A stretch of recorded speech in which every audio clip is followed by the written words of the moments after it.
Today's event is co-sponsored by the American Enterprise Institute, the Brookings Institution, the Association for Public Policy and Management, and the University of Maryland.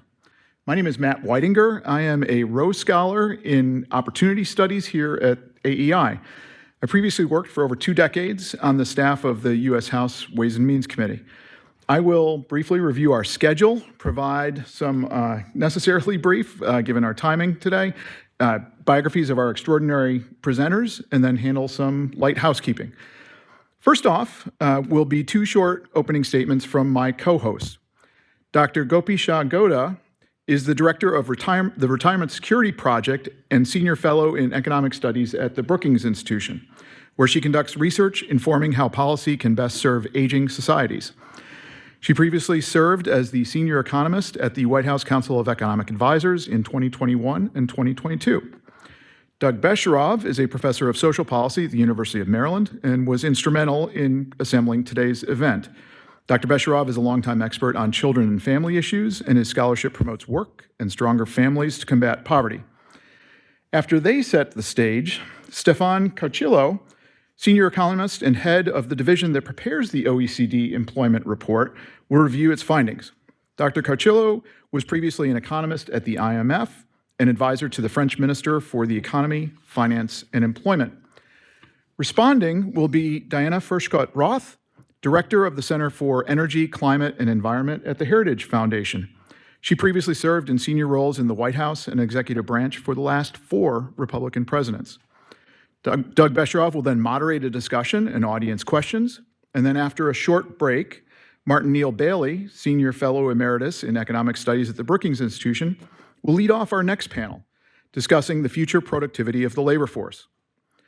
Dr. Bailey previously served as chairman of the Council of Economic Advisors during the Clinton administration and has authored numerous books and articles, including on the European economy and pension reform.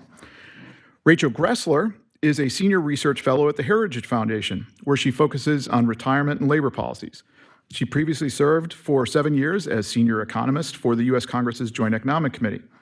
Next will be Mark Moreau, senior fellow at Brookings Metro, where he focuses on the interplay of technology, people, and places.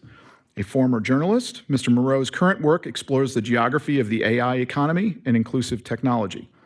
Lastly will be Brent Orrell, a senior fellow at AEI, whose recent work focuses on the workforce opportunities and challenges resulting from generative AI and automation. He previously held senior positions in the Departments of Labor, Health and Human Services, the White House, and Congress. Mr. Orrell will present and then moderate a discussion and audience questions. And then after a second break, Nick Eberstadt will kick off our panel on the size of the labor force. Dr. Eberstadt holds the Harry Wendt Chair in Political Economy here at AEI, where he researches and writes extensively on demographics, economic development, and U.S. poverty and social well-being. Luc Pardue is policy director at the Aspen Institute's Economic Strategy Group.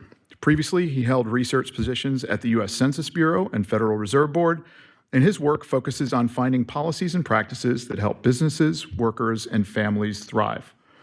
Next will be Dr. Allison Schrager, a senior fellow at the Manhattan Institute and contributing editor of City Journal. Her work focuses on public finance, pensions, tax policy, and labor markets, and she has consulted both the OECD and IMF. And then finally, batting cleanup will be Dr. Gopi Shah Goda, who will present and then moderate a panel discussion and our final audience questions.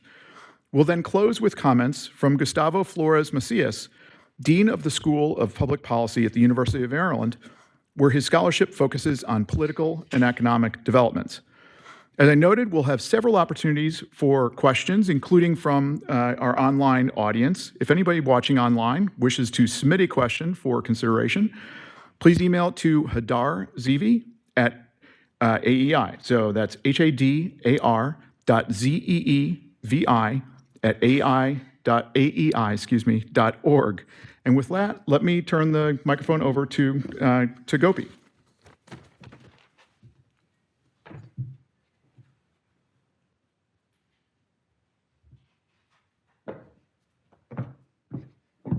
Welcome, everyone. Thank you to the American Enterprise Institute for hosting this critical conversation, and to my co-panelists, Doug Besharov and Matt Whitinger, for joining me in these opening remarks. Today's discussion could not be more timely. The 2025 OECD Employment Outlook poses a question that should concern all of us. Can we get through the demographic crunch? The report's findings are sobering. Without swift policy changes and behavioral shifts, GDP per capita growth will slow significantly across most OECD countries over the coming decades. The numbers tell a stark story. The old age dependency ratio, the number of individuals age 65 and older relative to the working age population, is projected to reach unprecedented levels in the next 35 years. In practical terms, this means the retirement of large cohorts will shrink our pool of productive workers just as the dependent population expands. This isn't a distant challenge, it is actually a transformation that is already underway.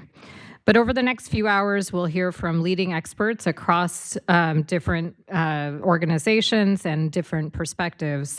And we'll examine these demographic challenges from multiple angles: their macroeconomic implications, the productivity challenges they create, and the concrete policy solutions that might help us navigate this transition successfully.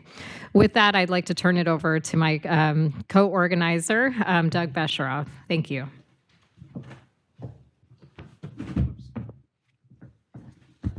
Well, thanks.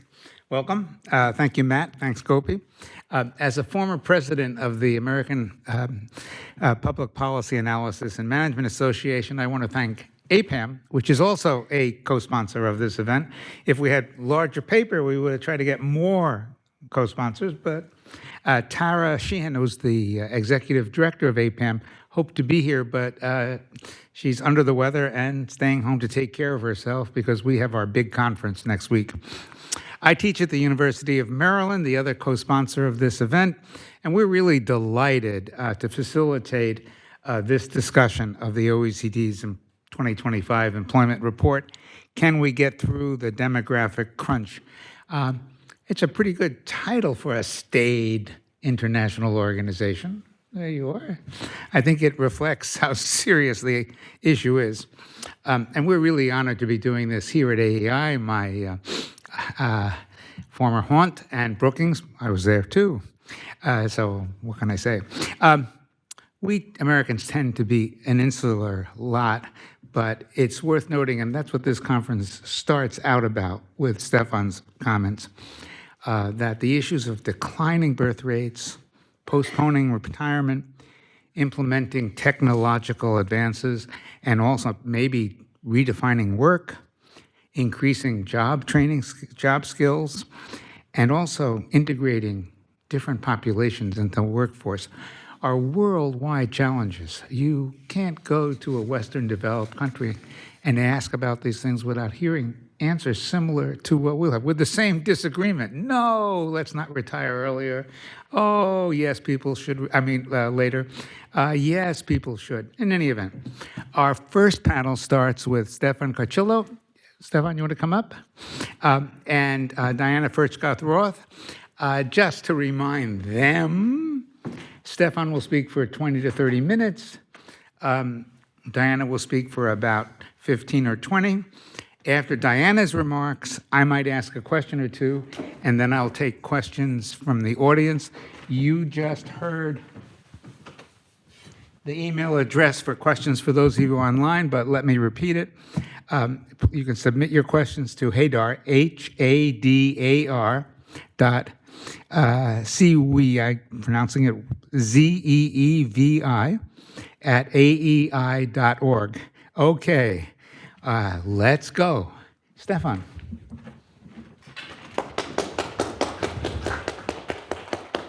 Thank you.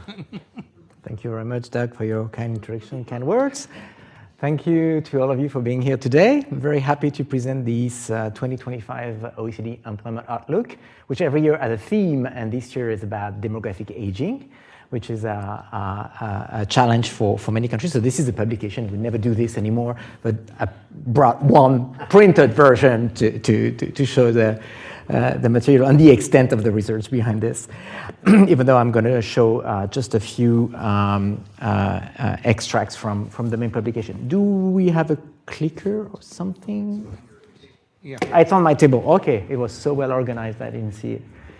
Okay. Okay, good. We can start then. First thing I would like to show you is the simulation that we did in this report about the projections of demographic aging on the wealth of countries measured by GDP per capita. And the second thing I will do is very quickly discuss about the impact on productivity, because I know that we have a discussion about this later. And third, we'll review some of the policy challenges to counteract the aging of the population. First thing I would like to show you is this chart that shows that the good news is that life expectancy at birth has actually gained 20 years, most of which in good health. And this is a significant achievement. This is what you see on the light blue line. But at the same time, the fertility rate has actually been plummeting since the 1960s. That's the dark blue line. And during this period, the number of births per woman dropped from 3.4 until the 1960s to 1.5 on average in recent years across the OECD. But you see here the other gray area around the dark blue line is the variation across countries.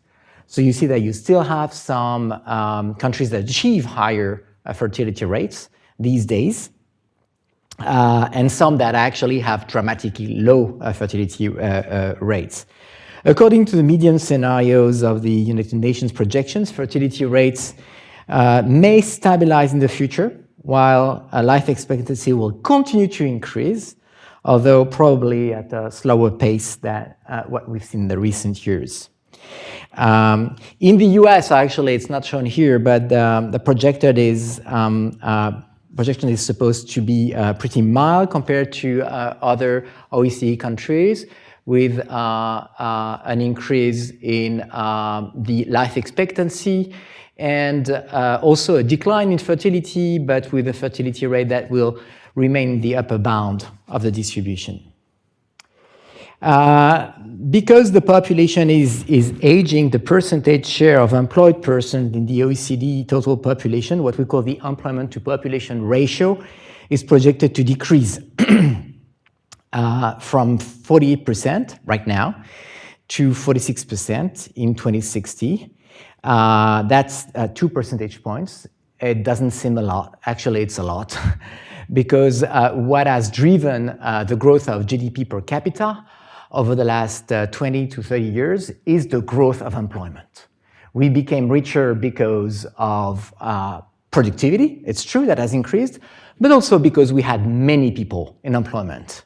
And so what happens with the demographic aging of the population, with the aging of the population, is that we're going to get less working age population in many OECD countries, and lower employment to population ratio. So this will contribute negatively to the growth of the GDP per capita. And GDP per capita is a major indicator of the wealth of nations. It's very correlated to other measures of well-being as well.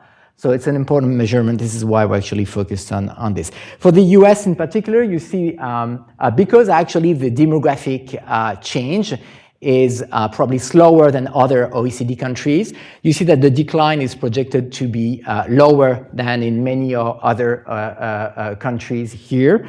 The employment rate will decline by 0.4% compared to minus 2% in the OECD.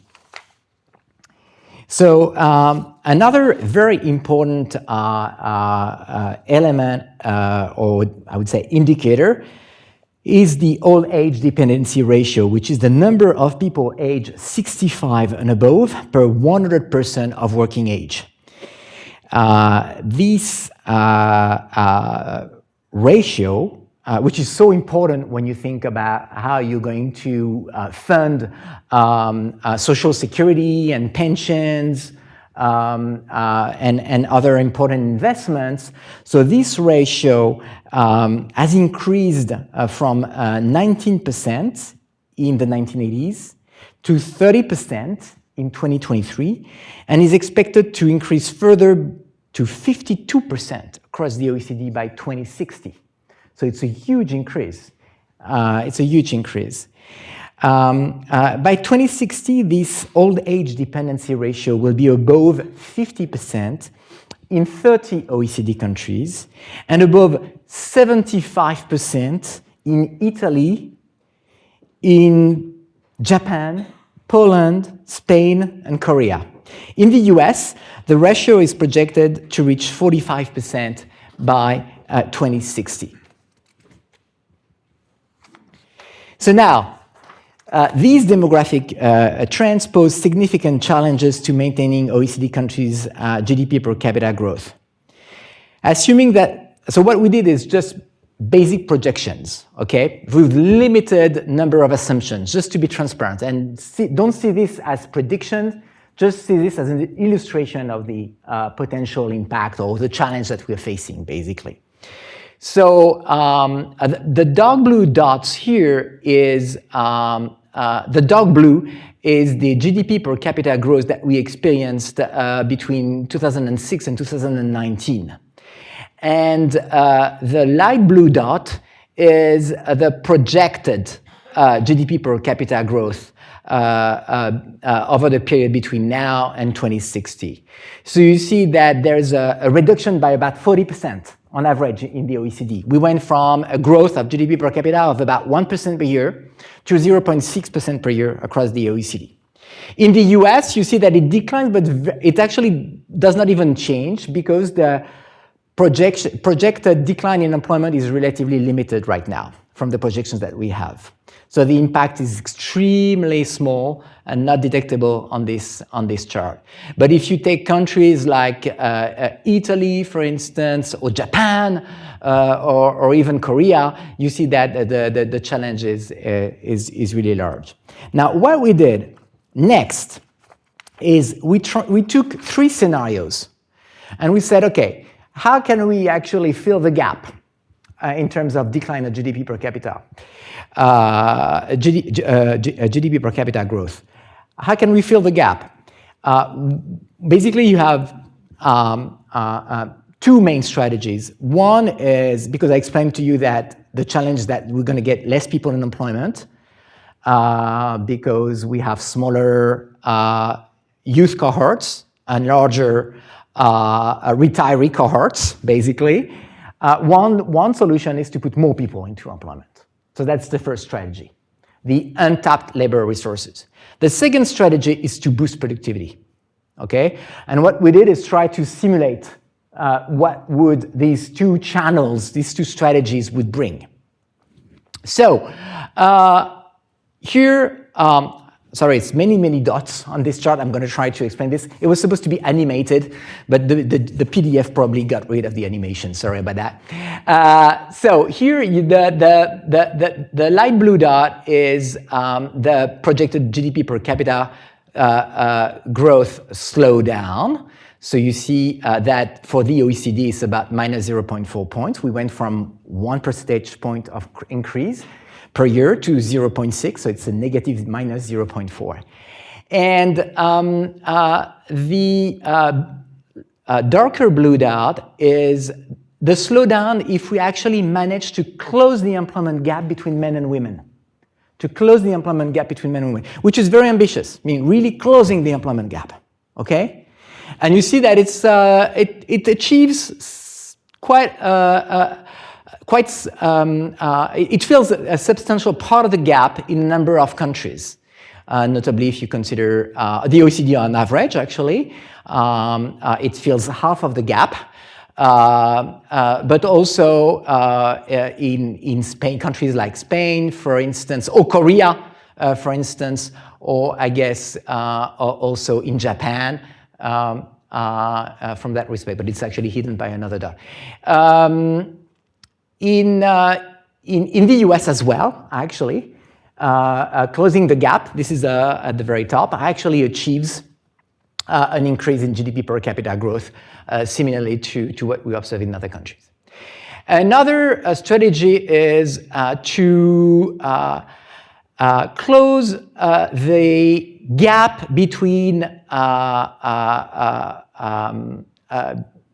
men and women for younger cohorts and for older cohorts as well. So the second point is really focusing on older cohorts. What happens when you increase the age of retirement, basically? This is what we did. What happens when you increase the age of retirement and you reduce the exit rate, basically, from the labor market for older workers and achieve that to that of the 10% of countries that have the highest age of retirement, effective age of retirement in the OECD. And you see that it's a big margin.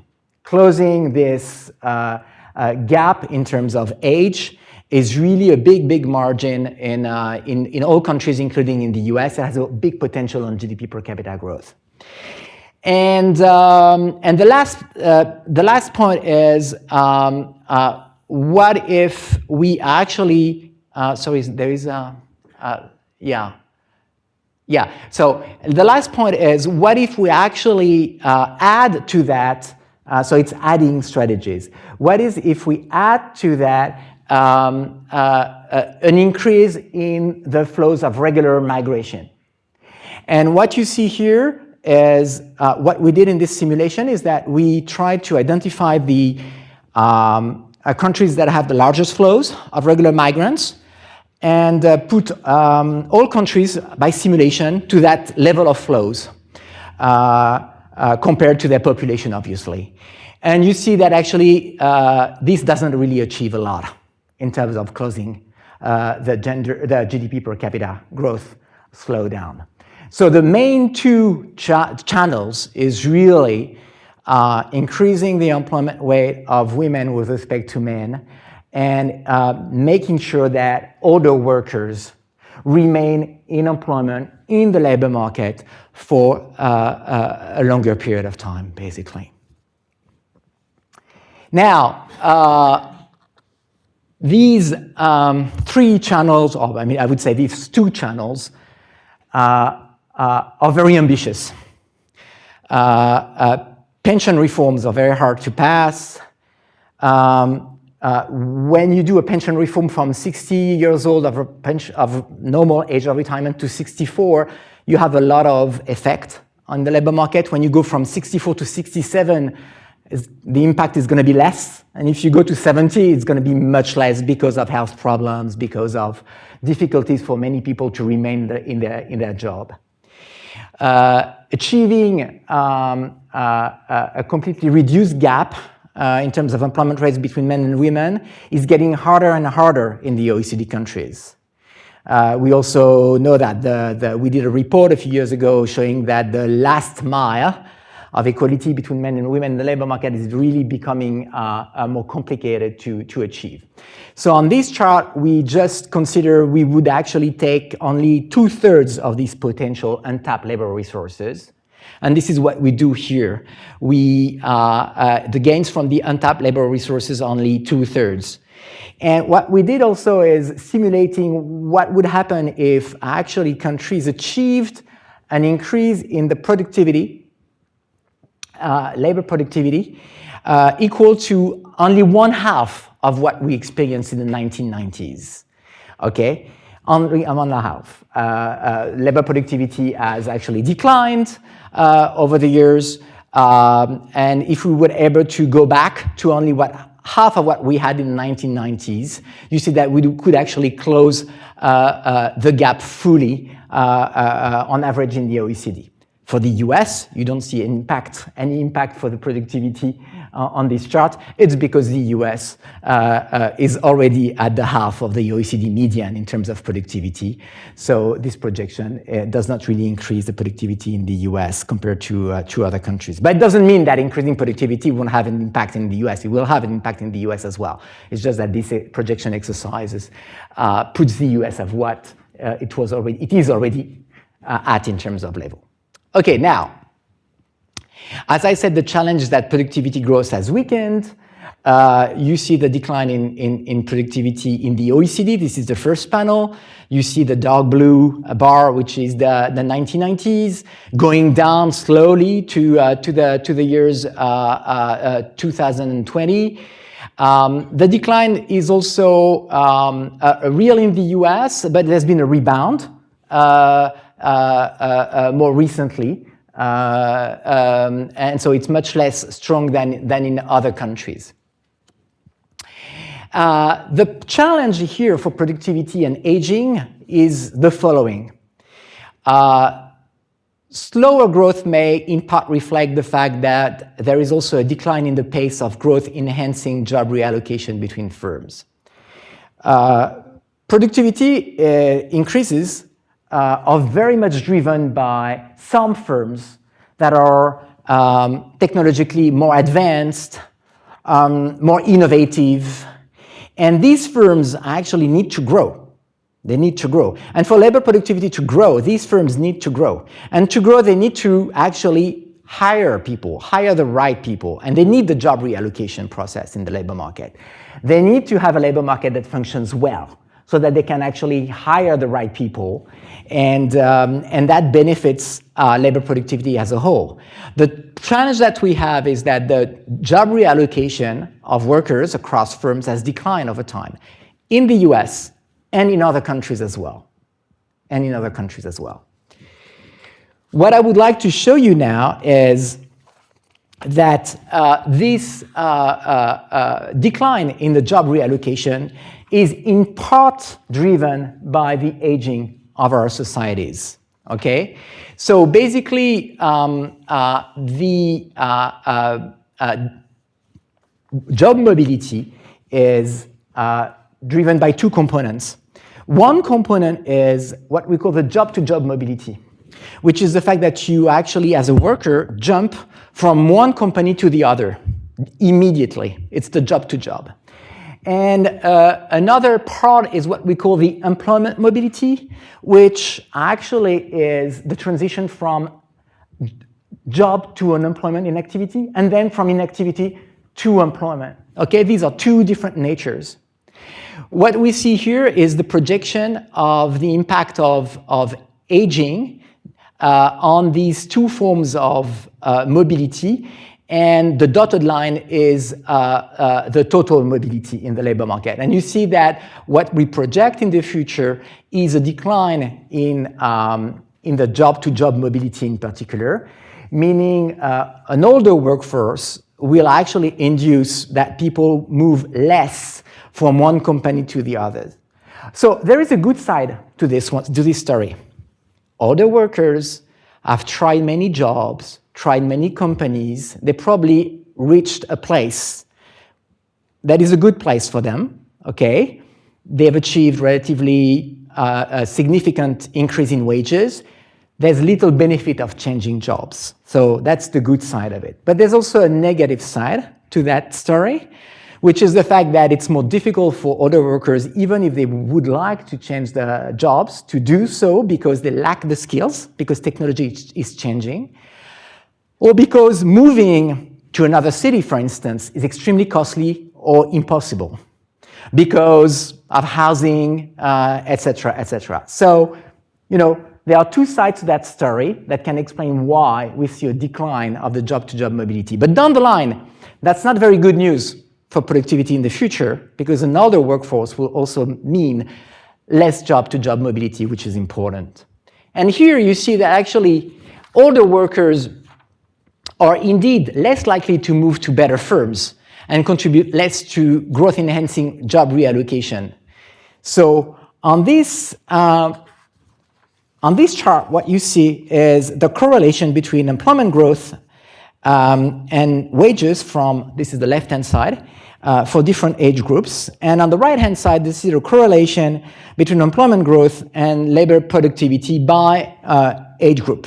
And a stronger correlation signals stronger growth-enhancing job reallocation. So the main message is basically here that older workers are not only less mobile, but also less likely to transition to better firms in terms of average wages, or better firms in terms of higher productivity. And so these elements are really important when you want to understand, because these job mobility are so important for productivity enhancements in the future. You see that if these age groups in terms of size change in the future, with more people to the groups age 55 and over, and less people in the groups 20, 25, 30, where you have a lot of job reallocation, that means that will actually bear not only on wage growth, but also on productivity growth. Now, before I finish, just a few elements of policy. The positive side on the policy is that we have achieved now relatively high employment rates for workers up to the age of 60. Here you have country by country the employment rate for those aged 45, 55, 55 to 59, etc. And you see that the triangles and the diamonds are pretty high in most countries. Up to the age of 60, now a lot of people are in employment, and actually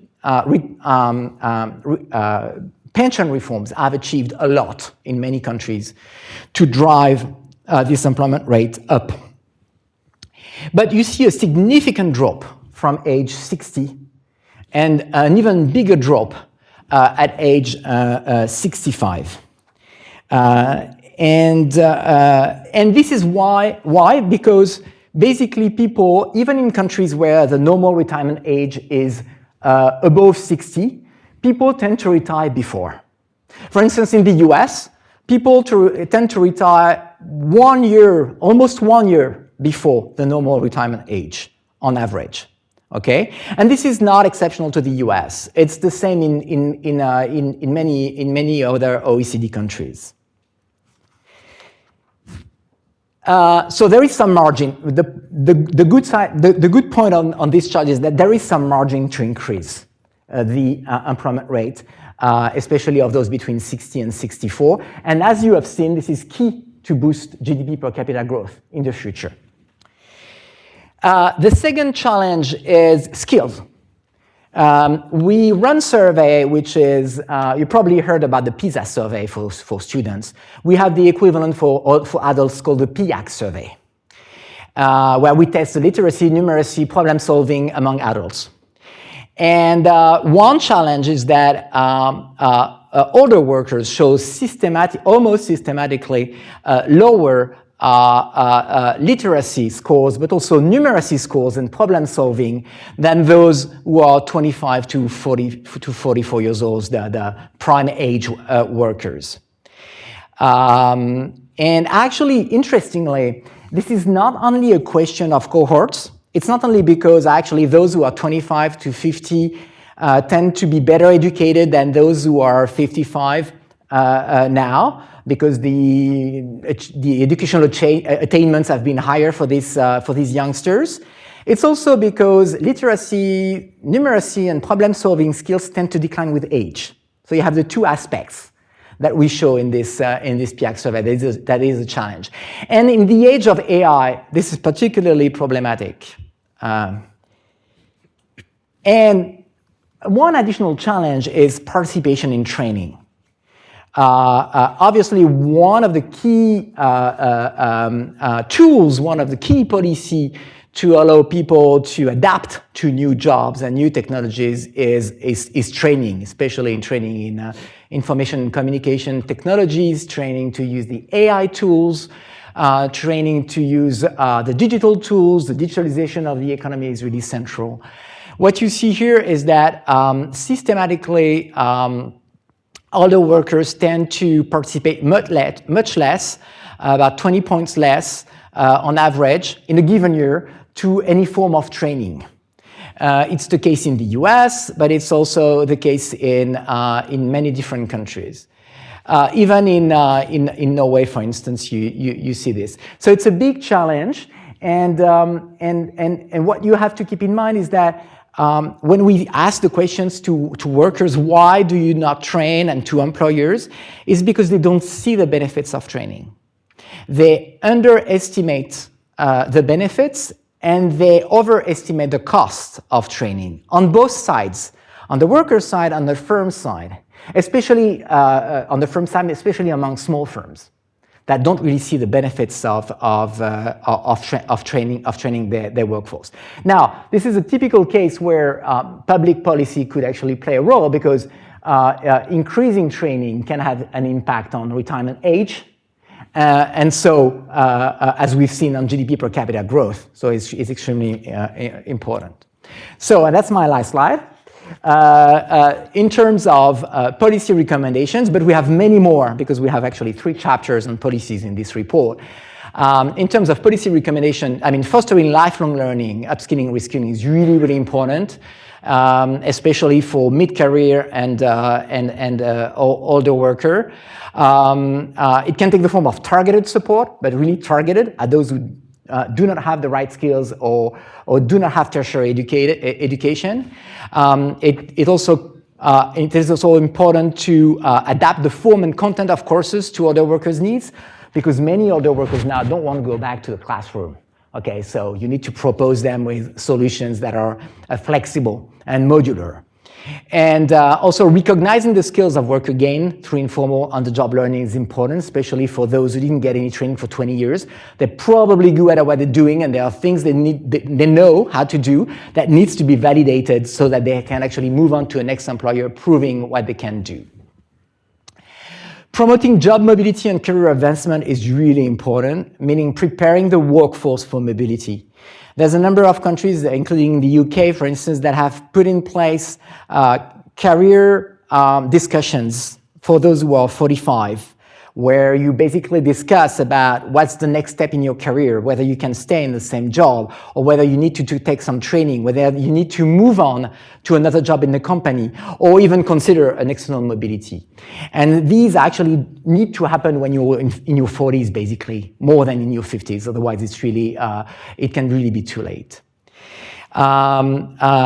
Then, enabling flexible retirement options and reducing incentives to retire early is extremely important as well. Flexible retirement options mean you can work part-time, get part retirement pension. That allows actually people to work basically after 60 and go to 64, for instance, so a partial retirement.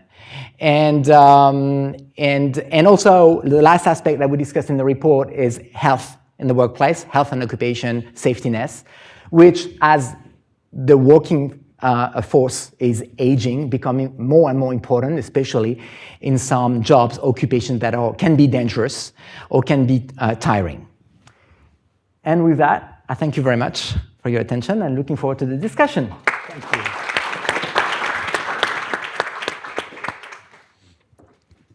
Thank you. That was excellent.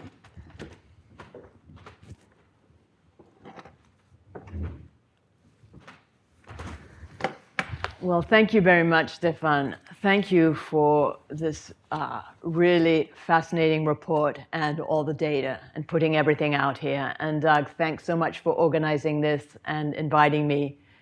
And I also want to thank Krishna Mehta, because I am, I'm one of these older workers that Stefan talked about. I don't have the skills of younger workers, and he was able to do this PowerPoint presentation for me.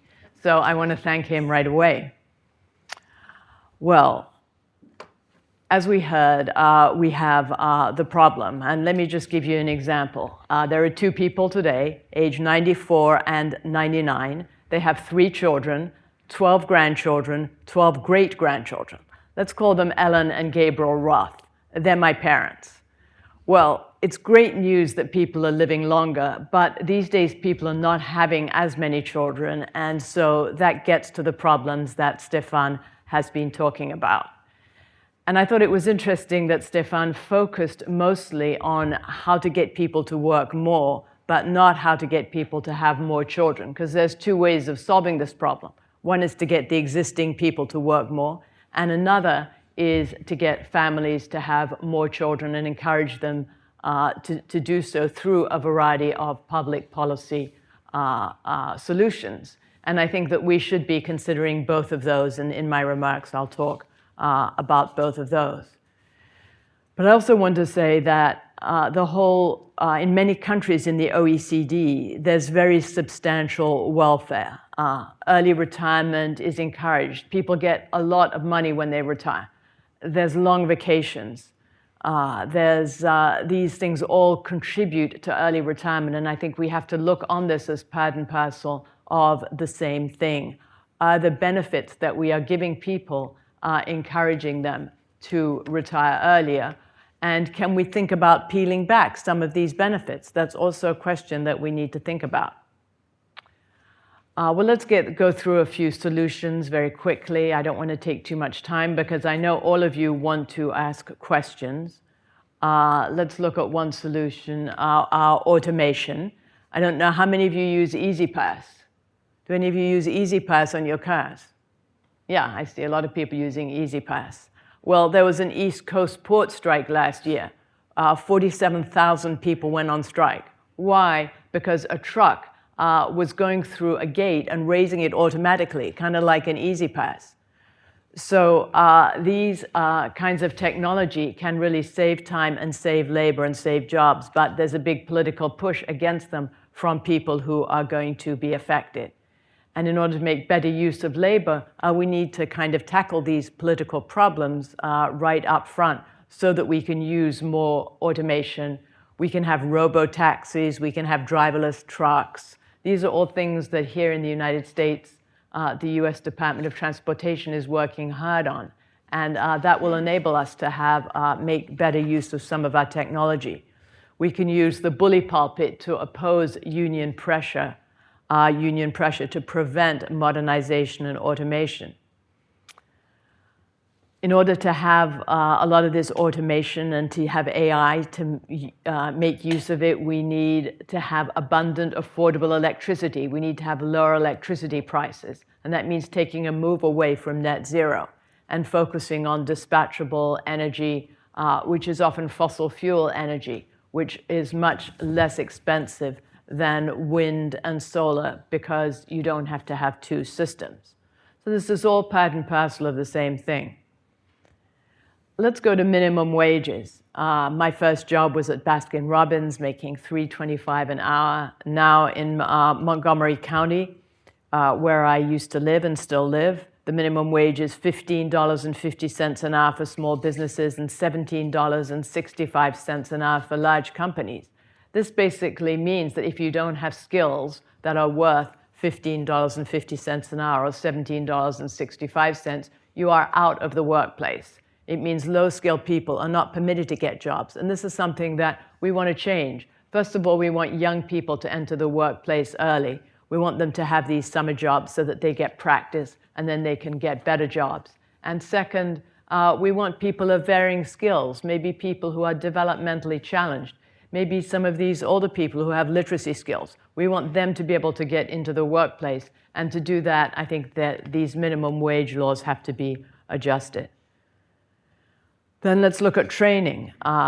Many people who are not in the labor force, as Stefan said, they want to change jobs. The Employment Training Administration at the Labor Department can be used for short-cycle workforce training, apprenticeships. We also need to be encouraging high school students to invest in technical education. Not everyone needs to go to a four-year college. And these days, salaries for welders, air conditioning technicians, those are approaching $100,000 a year, even more for experience. And we should throw out the old playbook that in order to have a good career, you need to have 4 years of college education, where some people are majoring in subjects that do not get them a good career after that. Plus, they get into debt to gain these college majors, and I'm sure many of you can name them. Well, how many of you think doctors should have licenses to practice? How many of you think there should be board exams? Rachel, you're one of them. Yes, you think so too. How many of you, yeah, you also. How many of you think florists should have to pass the test? Florists, flower arrangers. No, but in many states there are flower arrangers. There's occupational licensing for things such as flower arrangers and barbers and even loggers and people like that. There's all kinds of occupational licenses for things that really are not going to do any harm if you do a bad job. Someone does a bad job of my hair, It's just going to grow back. And this keeps young people out of the workforce. It means that the mobility that Stefan was talking about, encouraging people to change jobs, which sometimes means moving. If you move and you move to an area where you need a license for a different profession or the profession that you have already, you're not going to be able to get that job. And so we need to look at changing those occupational licensing rules for professions where there is not a life or death circumstance. Let's look at workplace flexibility. Many people want to work a few hours without having a full-time job. Stefan talked about getting more women in the workforce, having them work as many hours as men. Well, if you do that, maybe they won't have as many children, and that compounds the problem. But it's important to have flexible work hours. Some mothers are going to want to join the workforce if there's flexible hours and part-time jobs. One example of a country that doesn't have that is Japan, Japan's birth rate has been dramatically falling as more women join the workforce because it's not possible for them to combine work and family. When I worked at the American Enterprise Institute in the 90s, then I wrote a couple of books on women in the workforce. And the bottom line is women want flexible jobs. About 28% of women work part-time. Expanding affordable childcare and pre-K to boost the maternal labor force participation is also very helpful. You talk to a lot of young people today, they say they don't want to have more children because childcare costs are more expensive. And I'm going to get to that a little bit later. Well, some people want to retire, others are forced by company rules. A lot of my friends who are retiring, they seem to spend their whole day thinking about how are they going to fill that day? What clubs are they going to join? What projects are they going to have at home?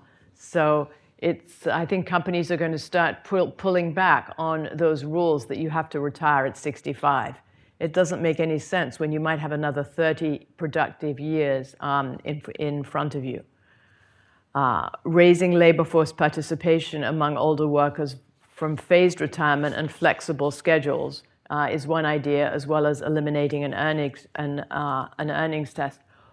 One detriment to older people working and changing jobs, Stefan was saying that older people should be able to change jobs, is that often jobs in the workforce are pyramid-shaped. There are fewer senior jobs at the top. So whereas it might be possible for a young person to find a job that's a lateral move or a step up, it's harder for older workers to find those because they are more senior and there are fewer jobs. Similarly, with Social Security, in the UK, the age range to get benefits when you retire is raised a little bit or put into balance every year. Not so in the United States, where Congress has to pass a law, and all of you know how difficult it is for Congress to pass anything. I mean, right now they can't even agree to continue the government with the government being shut down. But it would be good to have a process where our Social Security balances were put into balance every year and the retirement age was raised gradually every year. Immigration. We're all against illegal immigration. I think we are all against illegal immigration. Is anyone here for illegal immigration? No, no one. Okay. But legal immigration should be expanded to deal with shortages in terms of guest worker programs or routes to green cards, especially mothers that have children and need help at home. There are many people from other countries who want to come in and help American mothers with their children or American parents and mothers with their elder parents who might need care. And there have been a number of NBER studies showing that more immigration results in better care for older Americans.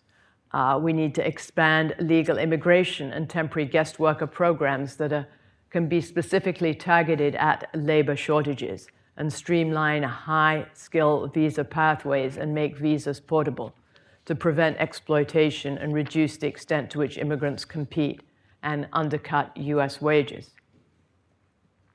Well, let's look at regulations. There's a lot of regulations that impede job creation and force people to drop out.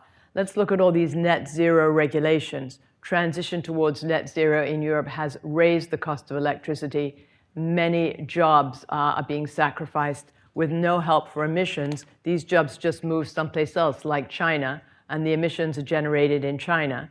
rather than in Europe or in the United States. So we need to have an environment that's conducive to job creation, to companies creating jobs, and manufacturing needs inexpensive energy. There's a lot of unneeded regulations that can be modernized, sunset outdated regulations that prevent incumbents from working, repeal the Jones Act. The Jones Act prevents shipping between US ports unless it's in a US flagged vessel. That means that energy that's produced in Alaska, for example, cannot be shipped to the United States. It's hard for us here on the mainland to ship liquid natural gas to Puerto Rico because it has to be a US flagged ship. It's a little like saying any taxi cab driving in Washington, D.C. has to be a US-made car with a US citizen driving that car as a taxi driver. You would see how many taxi drivers we had. And these are examples of regulations that just cut down on the activity of the economy. Fiscal policies, we need, those also have a great effect on the birth rate. We need to be looking at lower taxes. If you got a big raise, you might be willing to work more. And if taxes are taking a big chunk of your income, you're more likely to drop out of the labor force or not want to work. Plus, there are marriage penalties that mean that people who are married pay more taxes than people who are not married. That impedes marriage, and it also means fewer children. And we have to remember the other side of this coin is producing more children as well as having existing people work more. So those are just a few ideas, and I look forward to our discussion. Thank you. Thank you, Benjamin. Thank you both. I get to ask the first few questions, and then I'll look to the audience and online. And online, again, if you have any questions, it's Hadar, HADAR@aei.org.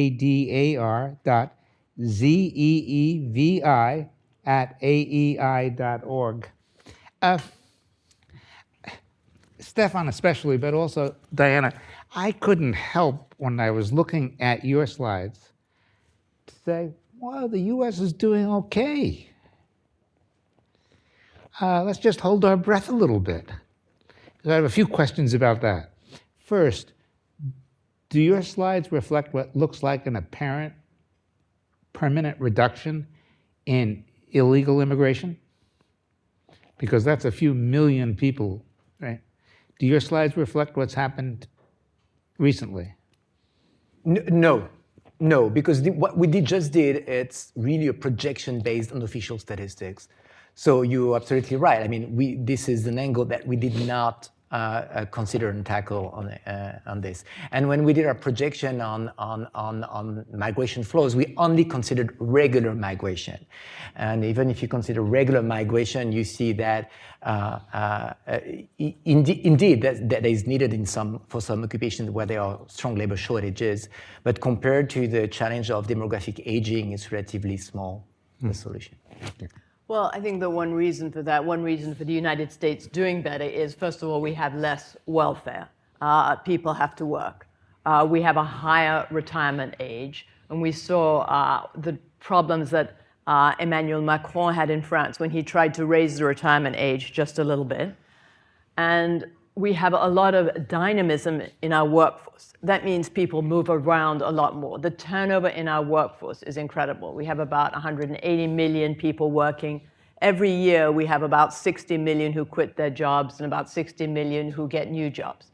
It's a big pool, and that means that people are better matched to the job that they like to do. What does that mean? It means they are not so focused on their vacation. So you go to some European countries, a month summer holiday is sacrosanct. American workers often don't take all the vacation that they have. And especially if you own a small business, there are people who don't take any vacation at all. And that basically increases economic growth and productivity growth. And because of immigration, because of our history of immigration, we have in the past have had higher birth rates. And I hope that that immigration is going to happen again, and that it's just been a temporary dip. Yeah, maybe Doug, just to complement this, I think indeed, I mean, the US in the past has benefited from relatively high fertility rates compared to other OECD countries. What's happening also is that the decline in Asia in terms of fertility rates is really dramatic. If you compare, for instance, the US with Canada or Australia, where there's been also relatively large flow of regular migration filling clearly identified occupations, that has also, these countries also benefited from relatively higher and stable fertility rates, even though it's declining now as well. Another reason is that if you take Asian countries and some European countries, the life expectancy is really high now. So it's a double problem. They're facing a dramatic decline in fertility rates, but they're also facing an increase in the life expectancy, which exceeds what we see now in the US and in Canada for many reasons. But so we have basically some OECD countries are really in a difficult situation on both ends of the life spectrum. Obviously, no one is going to fight against a longer life. That's a very good news. But the lower fertility rate is a big challenge that is really hard to tackle. One difference also is versus, at least in the United States, secular versus religious communities. Everyone in the United States faces the same prices, the same taxes, but people who belong to organized religions, churches, synagogues, mosques, they have higher fertility rates than others. And you see that there's been an increase in secularism in many parts of the OECD, and that can conceivably be linked to lower fertility rates. So let me try to be oversimplifying, if not obnoxious. So Stefan and the OECD give us a list of policy changes that are quite specific to the problem identified. And my apologies to Diana, but she's saying more, there's a broader economic and societal context that drives some of this, whether it's regulation or taxes. And it does look as if, well, there might be room for both. And if I look at politicians, Diana's approach is more susceptible to approval than the OECD's. Now, have I baited you? Yeah, it's a provocation, Dag. No, I think Diana's approach is, I mean, many of the points that Diana mentioned are really relevant for, not only for the US, actually, for other OECD countries. It's just that in a cross-comparative setting, it's very hard for us to put all these elements in one single analysis. You see what I mean? So what we did is we did all these projections that we've seen, which are not predictions, just projections, just to illustrate the challenge and the size of the challenge. And it's true that the US looks a slightly better position than other countries, but we know in the US that demographic aging is also happening, and the decline in fertility rate is also happening as well. And it's a big wave, and it's hard to fight. But we focused on policies for older workers in this report. Avoiding early retirement, managing the careers better, increasing the training and participation of older workers, facilitating this mobility, which is extremely important for productivity. We focused on this because there was already because first, as you've seen, it's one of the biggest margins to tackle the projected decline in GDP per capita growth. And second, because it was already a lot to focus on for only one report. Whereas actually, Diana, I mean, when you're mentioning all the licensing, super important for job mobility, for instance, what you mentioned, the regulations, all this is really relevant. Sorry. Did you look at delaying retirement benefits? In other words, raising retirement benefits, say you can only get them at 70, then people would work longer. Not in this report, but in other reports, yes. And we know this OECD has shown that this is the primary lever to increase to reduce the exit rate of older workers from the labor market. It's the primary lever. But, and this is why we also focus on other aspects such as training and career mobility, as you getting to really older age, 65, 67, it's going to take more than just the pension, increasing the pensionable age to maintain these people in the labor market. If you don't want them to move to other schemes such as disability schemes, which are extremely hard to get out of from, and so you need to accompany these pension reforms with other forms of support, especially for those who are close to the retirement age, those who are already 55 or 60 when you do your reform and have not benefited from the training of the career management that you would like for them to have. You need to accompany this reform with the measure that I presented. But yes, for sure, yeah, this is really the primary driver, and you're absolutely right on this. So I'm supposed to be obnoxious here. It's not a reform, it's a cutback. And the voters know that. So my last question, and then I'll look around the room and I'll look online. Oh, I have an online question already. Is as follows. Is there a way to package what Stefan and the OECD described, but as carrots, not sticks? Which is to say, I think the history, at least in France in the last few months, is that sticks are a losing argument. And I fear in this country the same will be the case. As Diana said, we can't even get ourselves a budget. The idea of making serious cutbacks in benefits seems a little unlikely. So what can we do that are carrots? Why couldn't we have a policy that says, this is the future, everybody get ready, it'll be great fun? For example, in the United States, if we delay taking Social Security and only take it when we are 70 rather than 63, then we get higher payments. Something like that. Yes, that exists in a number of OECD countries, the bonuses versus the penalties if you actually retire earlier. That actually proves to be quite effective in delaying the retirement age. Definitely, and that actually links very well with what you said in terms also of flexibility. You talked about flexible hours.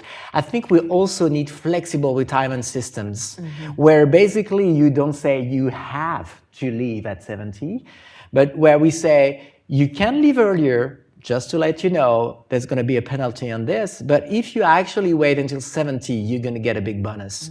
And so these flexible retirement options in terms of choosing the age, in terms of also being able to combine work and pension on a part-time basis, are also part of the solution. I should turn to the audience. It's a little difficult to see with these lights. So whoever you are back there, that's a deal. You may be an old friend, but I can't tell. That's fine. My name is Roger Cochetti, and I am a retired high-tech industry executive, IBM, ComSat, VeriSign, things like that. And one of the things that occurs to me is that in this discussion, there is surprisingly little attention paid to the causes. We start with the fact that fertility rates are dropping dramatically in the OECD, except in Mexico. And we sort of say, well, how do we treat that? What do we do to deal with that as if it's unchangeable, permanent, perpetual? And we don't do that with climate change. We say, what are the causes? What if we eliminate atmospheric carbon? We don't do that in most other fields where there's a global development that's having adverse consequences. So Diana has given a little bit of attention to the causes, but, and I do know that some countries have instituted policies to try to encourage higher birth rates. Yeah. I don't know what the successes of those are, but very if anybody in the panel could explore a little bit more why this situation has arisen, are there any things that can be done to change the underlying cause rather than treat the symptoms? And that's what you do in most other areas. You sort of say, stop smoking, not develop a better way to cut your lungs out, but address the causes. So I just would be interested in hearing any further discussion about the causes and whether the causes are reversible. Before the panelists answer, and I do want them to answer. There is another panel where this issue will come up directly. But I think it'd be very good to hear from Stefan and Diana as well. But I just wanted to mention, they don't have to be encyclopedic about this because there's another panel that has the absolute solutions. Well, I'm glad I don't have to be encyclopedic because automation, Wikipedia has taken over online. But there's a number of questions. First of all, the question is going from 0 child to 1, and then 1 to 2 and 2 to 3. And also the delay in, so some people are having fewer children, and then some people are choosing not to have any. And then there's delayed marriage, which means that even if you do decide to have children, you might end up with fewer children. And that's been throughout OECD countries. You see the age of childbearing rise. But I just want to mention 2 things. The first is the cost of labor is much higher. Throughout the globe, internationally, the best birth control is educating women. The more educated women are, the fewer children they have because of the opportunity costs. So if they want to go out and work and you still want them to have families, there needs to be a provision for lower cost childcare, and we seem to be moving away from that in the United States with getting rid of the immigrants who would very much like to take care of the children. And then the second thing I mentioned was, again, the decline of organized religion. Throughout the United States, you see the same prices, same regulations. People who belong to organized religious communities seem to have more children. One way to maybe spread this would be to have funds encourage these organized religious centers to provide nursery schools, soup kitchens, things like that attract more people into them. But this is not an economic question, and I'll leave that to the next panel. Yeah, maybe on this, I think we definitely need to try to boost fertility rates. But for one thing, it's not going to help you up to 2060. If anything, it's going to decrease the GDP per capita growth because you're going to have more people not producing, basically. So in terms of solving your problem of the growth, the economic growth, it's not helping before the next 25 to 30 years. It doesn't mean you don't have to do it. You have to do it, but it's not the solution in the very short term. In the long run, I mean, as Diana has already mentioned, the cost of having kids is a real big issue in a number of countries. We have to solve this problem. A number of households, a number of young couples do not want to have kids because it's becoming too costly in terms of housing, in terms of childcare. That's a big problem in terms of education. It's a big problem in many OECD countries, not only the US, but take, for instance, Korea. Women are totally, young parents and women in particular, are totally frightened about the cost of education, for instance, the cost of housing, which is basically becoming really crazy. And as Diana said, women now have different aspirations. They want to be able to combine work and educating their kids, and we have to offer this flexibility, these opportunities. So aspirations have changed, and the cost of having kids has increased. We need to work around these two aspects. I think there's a question over there. I think that's Bill Hoagland. Yeah. Bill Hoagland with the Bipartisan Policy Center. I really enjoy your charts, Stefan, and Diane, you're always very excellent in your presentation. This is very simple questions. The first one is, I noticed in all your countries listed, Greece is not there. My son-in-law is Greece. Yeah, I wonder why Greece isn't. Is Greece not a part of OECD? My second question is more as it relates to, maybe not, this is a little, Doug, apologize for this. Does the United States reduction in funding for OECD have any impact upon the future of our relationship? Oh my God. Okay, on Greece, let me answer on Greece. That's the easier question. It's part of the OECD and it is in the report. It's just that you've seen that my slides are already overly complicated. So I simplified by reducing dramatically the number of countries presented. But yes, indeed, Greece are in their projections for sure. And I don't have the exact figures now, but you can look. You can give him the copy. Yes, exactly. And yes, and And with respect to the relation between the US and the OECD, I think it's a question of basically, which is complicated, being discussed at the moment. The US is a central member of this organization. It's a founding member of the organization. And so we're working along I mean, discussion is about discussing about what the OECD does well and what the OECD can bring to the US also in terms of useful policy recommendations.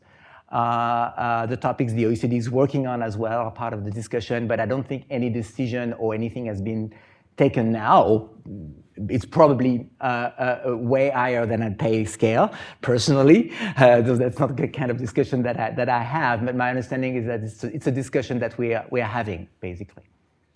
So I'm not, one sec. So I'm not connected to the OECD, so I'll say my version of this, okay? Sure. So the US provides someplace between 20 and 25% of the core funding of the OECD. The OECD gets additional funds for special projects. It applies for grants from us. It gets grants from us. It gets grants from the EU and so forth.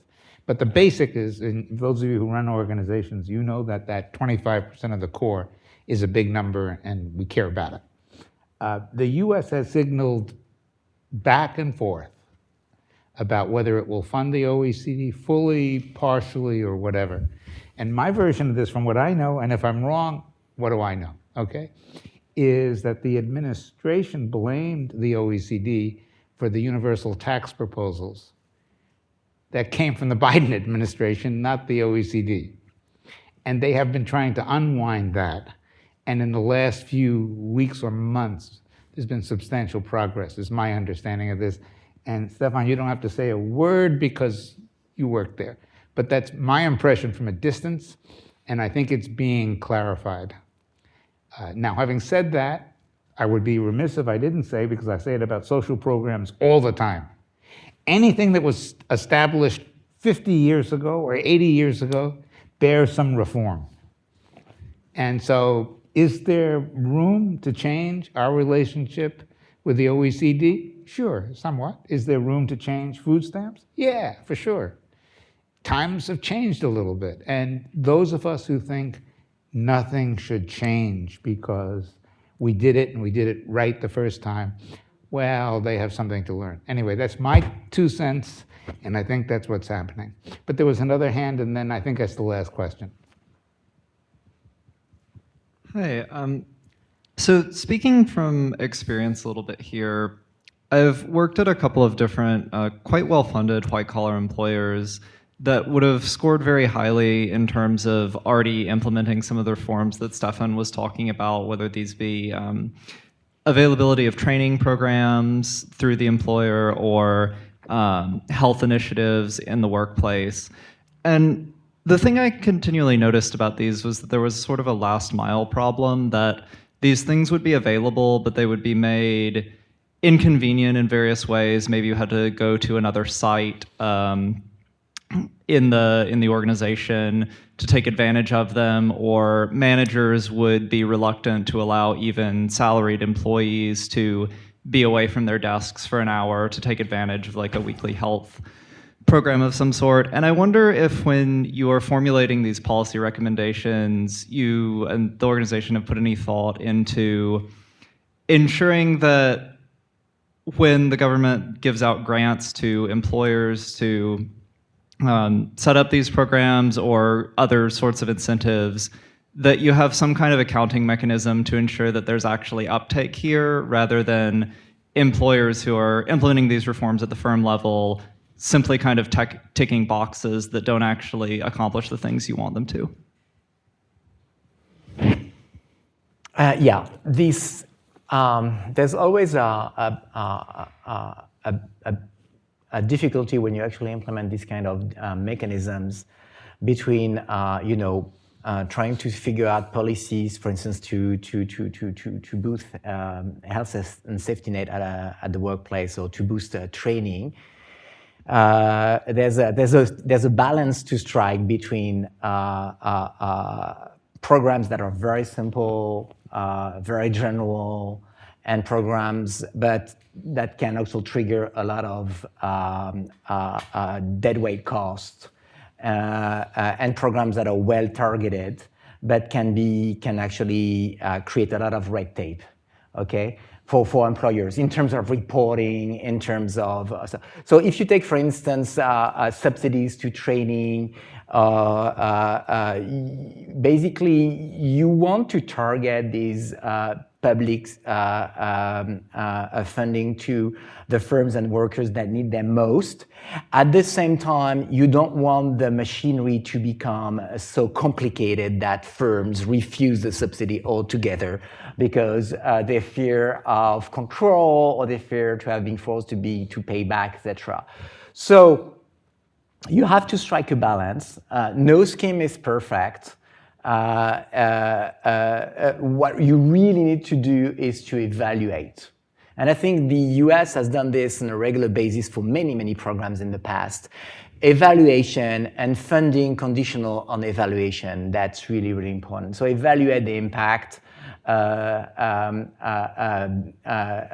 the programs and try to adjust the mechanisms of targeting so that it improves the impact but does not discourage employers from taking part in the program. But it's a complicated issue, frankly. It's everywhere. Diana? Whereas the solutions I proposed, lower taxes, reforming regulations, reforming welfare programs, would not result in the firms having to take any specific action. Well, there we are. Terrific panel. Thank you so much. And I think this panel, do we take a break? We do. We take a 15-minute break. And Matt is so much. tough, so we come back in 15 minutes. I hope I was not too long for my presentation. No, not at all.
how about that?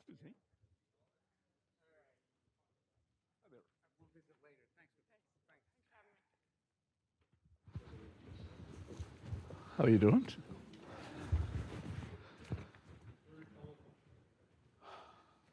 We don't actually have an introduction to this panel. The panel has already been introduced. So we're going to start far end, Martin. We'll go, then Rachel, then Mark, and then me. So kick us off, Martin. Thank you. So I'm assuming that my mandate here is to talk about productivity and is AI going to save the day in terms of the problems that we just heard about from the OECD. So I was just in June at a conference in the UK, and there's a big productivity project in the UK because they've had really lousy productivity for a number of years. And this was a set of papers that were pro-productivity policies. And we had about 20 countries contributed papers. And actually it was a shock to me. Now, if I'd read the OECD report before, I would have known, but that productivity growth has basically collapsed in almost all of those countries. And I hadn't quite realized how universal it was. At this point, the US, which has been running along at about 1.5%, I usually look at labor productivity in the business sector, about 1.5% or so. And that's been the case since in the 90s, early 2000s. But most of the other countries actually are now less, slower than the US, even though the US is generally one of the highest in the levels, in terms of the levels of productivity.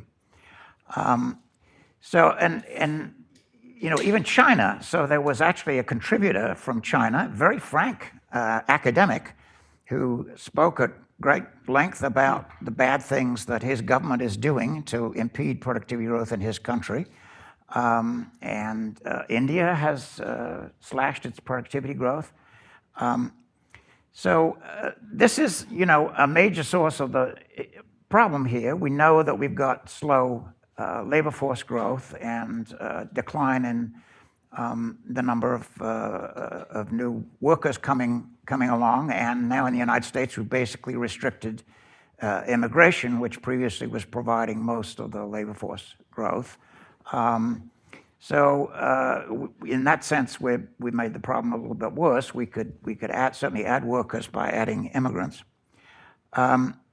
So one comment was made earlier, what are the causes of this? And I don't think we know the answer. One answer, of course, is maybe regulation has become more stringent, and I think that may be a part of it. I don't think that's the whole story by any means, but I certainly think that India, for example, has done a lot to shoot itself in the foot in terms of reducing its growth rate, and I think China's doing the same thing. In the other countries, maybe that's part of the story. All right, so what's the future? Is AI going to save the day here? Is this going to be? Oh, I'm sorry. Let me backtrack a second and say, of course, the other big possible explanation for slow growth is Robert Gordon's view that innovation, or the kind of innovation that drives productivity growth, has largely evaporated, or we've run that course. We've taken all the goodies out of the box, and there's not much left there, and we're now having sort of slow growth from now on. Well, I think the short answer is I don't think AI is going to save the day quickly. So I think AI is a major innovation. I think it will, in many ways, transform our economy. I think it will lead to productivity growth, but it will take quite a bit more time than I think many observers point out. So the technology itself is changing quite quickly, and companies are spending gazillions of dollars on developing bigger and better and more refined models, and I think that's part of the story. But to translate that into new business models, new ways of doing things, that takes quite a long time. It's risky. You need to have the experience to do it. You need skills.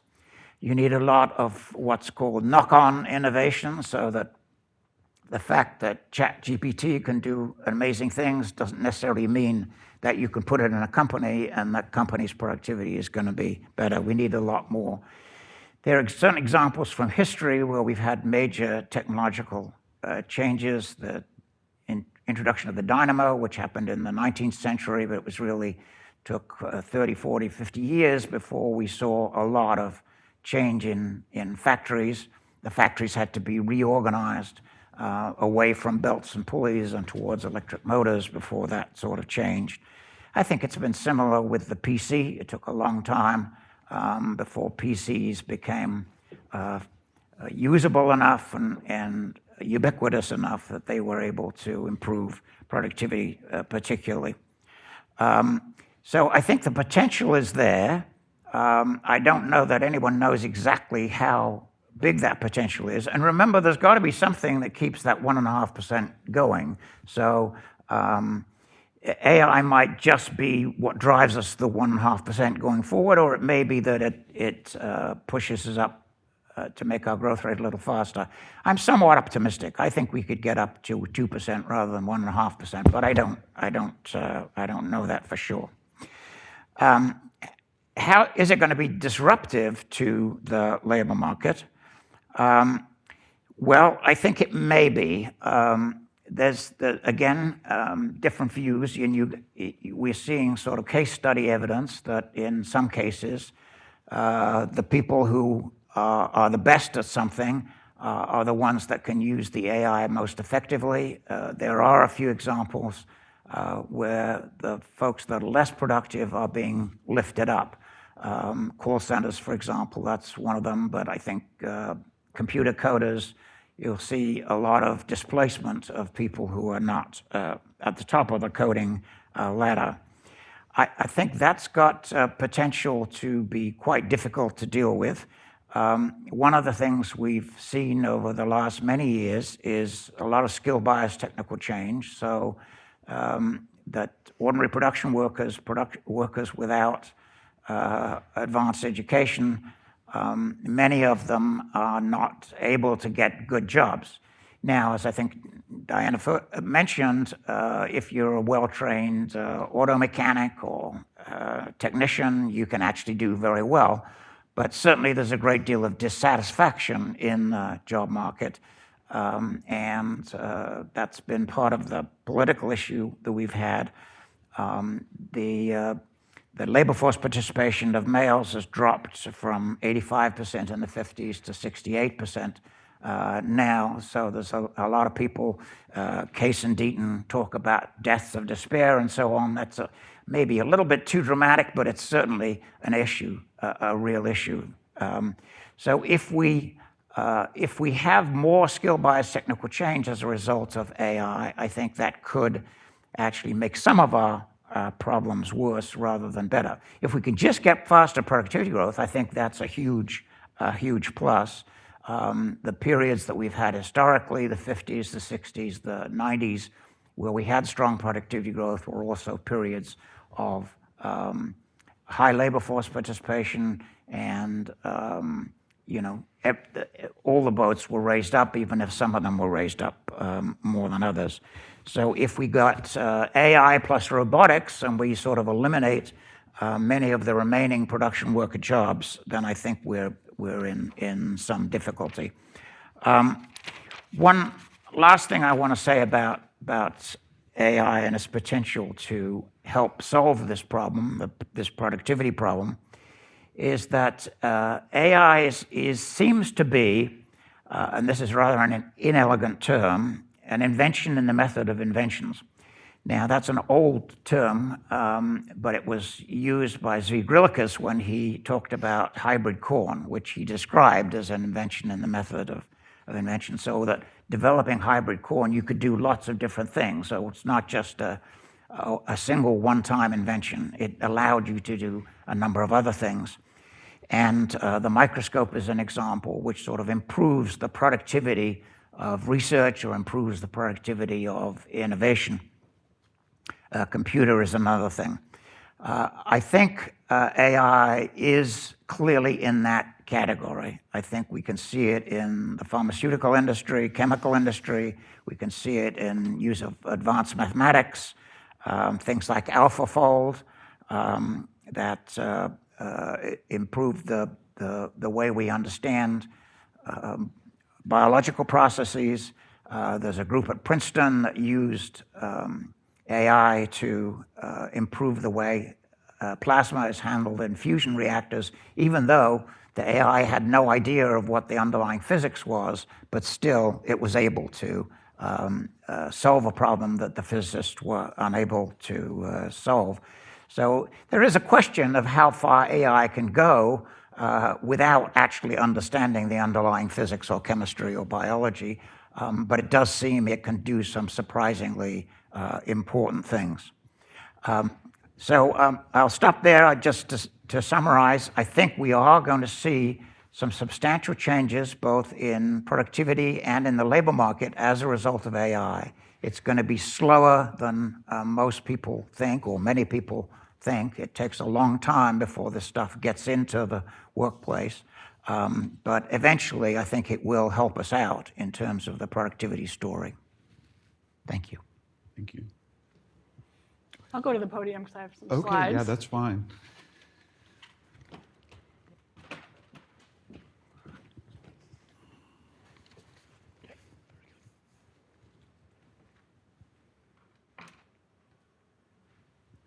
Will they come on by the slides?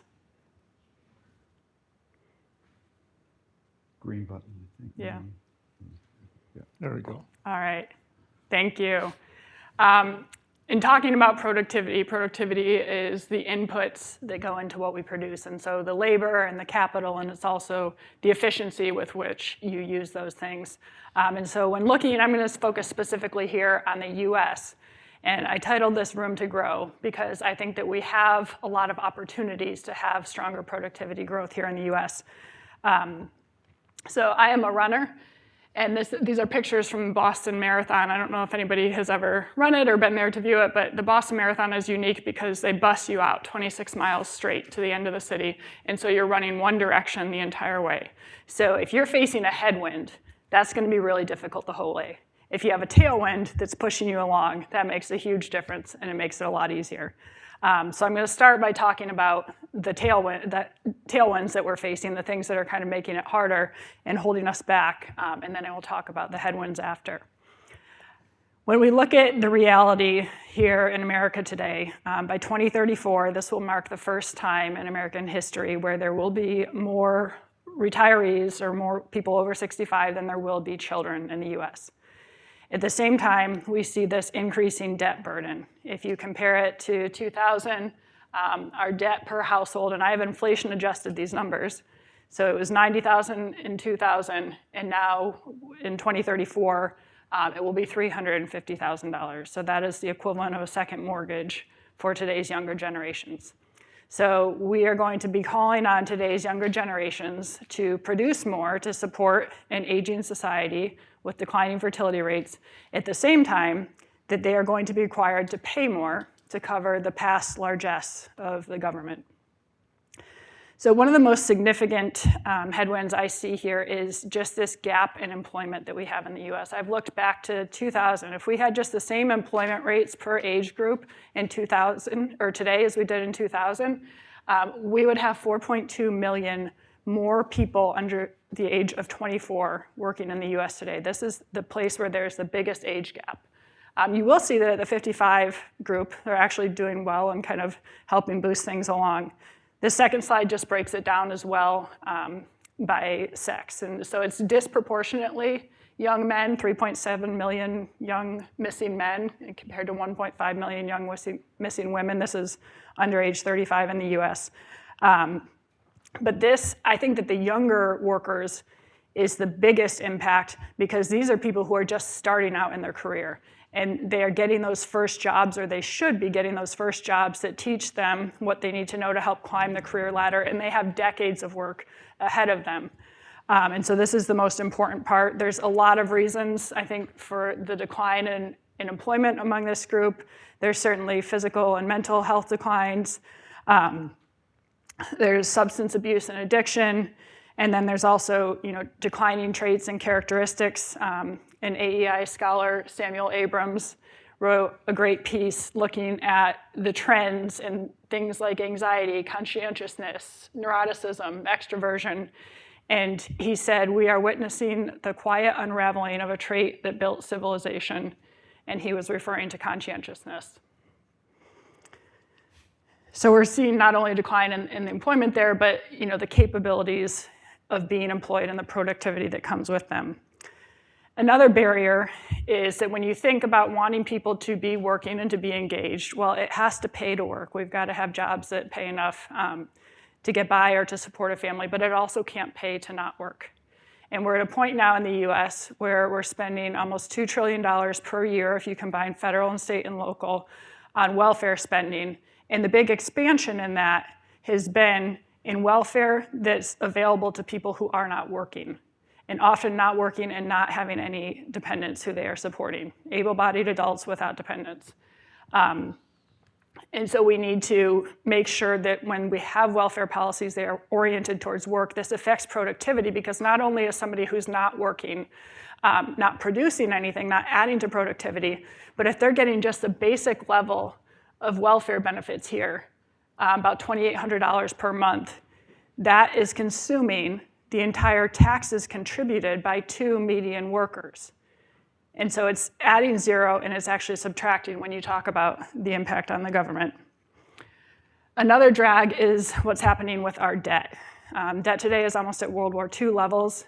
And if debt, we think about government spending being an investment, yes, at World War II, we invested significant money to save our republic and to really save the entire world from fascist dictators. But today, we have a nearly identical level of debt simply to pay for everyday expenses. That's creating a huge drag on the economy, and the US is actually doing worse than other OECD countries in terms of this. I believe our gross debt is over 120% of GDP, compared to about 85% among the OECD countries. That's a drag because whether it's the interest payments that we have, which are now equal to $7,400 per household in the US every year just in interest alone, whether it's that cost or the slower growth that comes of it, it's eating away at productivity. And I just wanted to bring down the magnitude of this. We recently crossed $38 trillion in debt for the US. If a typical household spent like the federal government, they would be making about $84,000 a year, spending about $113,000, and putting $28,000 on the credit card, despite already being about $603,000 in debt. One last thing I want to mention in terms of the headwinds here is regulations.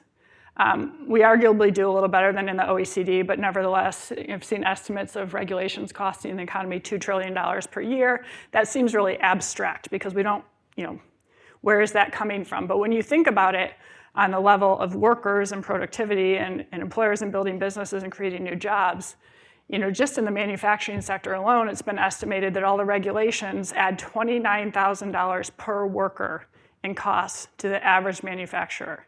So that's money that they can't give to the worker in terms of their wages and their compensation. It's money they can't invest to create new jobs and to make workers more productive. For smaller manufacturers, it's $50,000 per worker.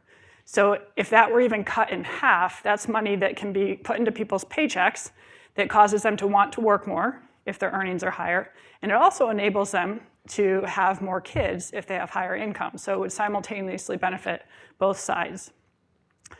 So those are headwinds, but I do have many reasons for optimism as well in terms of the tailwinds that we could have behind us. Despite all these things, the US does remain the most dynamic and flexible economy and workforce, I would say, even in the world. We have 2 times the rate of job-to-job transition, and that's when a worker switches from one job to another, and they almost always do that by moving to a job in which they become more productive. We also still have a growing population because of immigration. That might change, but at least for now, we still have a growing population. And we still have growing productivity and rising wages. We'll often hear that, oh, wages haven't kept pace with productivity. These graphs are actually from another AEI scholar, Scott Winship, who has pointed out in the one on the right here that no, actually, when you properly measure, it's not just wages, it's total compensation. When you properly measure these things, they are actually very closely aligned over time. So we still do have that growing productivity that's significantly higher than other countries. I repeated this graph because this is not only a headwind, but it's also a tailwind because we have a huge opportunity to bring millions of younger workers back into the workforce. And as I said, it's important to bring the older workers back in as well, and there are gains to be made there. But on the older end, you're talking about maybe 5, at most 10 more years. But on the younger end, you're talking about an entire career of workforce, decades of additional work, and not just the work, but potentially even higher productivity within each of those. One of the biggest factors there, I think, is education. And we need to be shifting towards not simply saying the only thing that you can do after high school is to get a higher education 4-year degree. We need to start by leveling the playing field from what the government is doing in terms of investing in education. While we're spending hundreds of billions of dollars in subsidies for higher education, at the same time that only 60% of the degrees that are earned are actually having a positive rate of return, meaning like that's increasing productivity. And only 3 out of 5 students who enter college graduate within 6 years. So that's a lot of unproductive investment that's happening. So we're heavily subsidizing this thing. For many people, it's unproductive, ends up with them having a significant debt that they have to pay off. And on the other hand, we are penalizing alternatives to education, such as apprenticeship programs. There was, in the last administration, a proposal for a new regulation on apprenticeships. It was 800 pages long. And anyone who read it, I was on page 3, and I said I would never want to start an apprenticeship when looking at these regulations. It needs to be easier to have education alternatives, and we need to stop so heavily subsidizing those higher education options. One estimate is that apprenticeships, this comes from the Brookings Institution, could fill 3 times as many occupations as they currently are, 8 times as many jobs, and that those jobs would pay 25% more than current ones. So there's huge potential there to get more people who might not have pursued any higher education beyond high school to actually have some additional education, to be more productive, to earn more. And that doesn't even cost anything. It's simply getting rid of existing barriers. And then on the other end, in terms of the older workforce, there's big potential there too. We have seen studies that have shown, because of improvements in health, as well as the fact that most of the jobs today are a lot less physically demanding than they used to be, economists estimate that people could work 2 to 4 years longer than they currently are. That would lead to significant improvements in productivity and output, but there's also just innate benefits for older workers as well, as staying engaged and productive and having that meaning, and also measurable health improvements that come from that engagement. And one policy that I wanted to finish with here and specifically make a plug for is eliminating something called Social Security's retirement earnings test.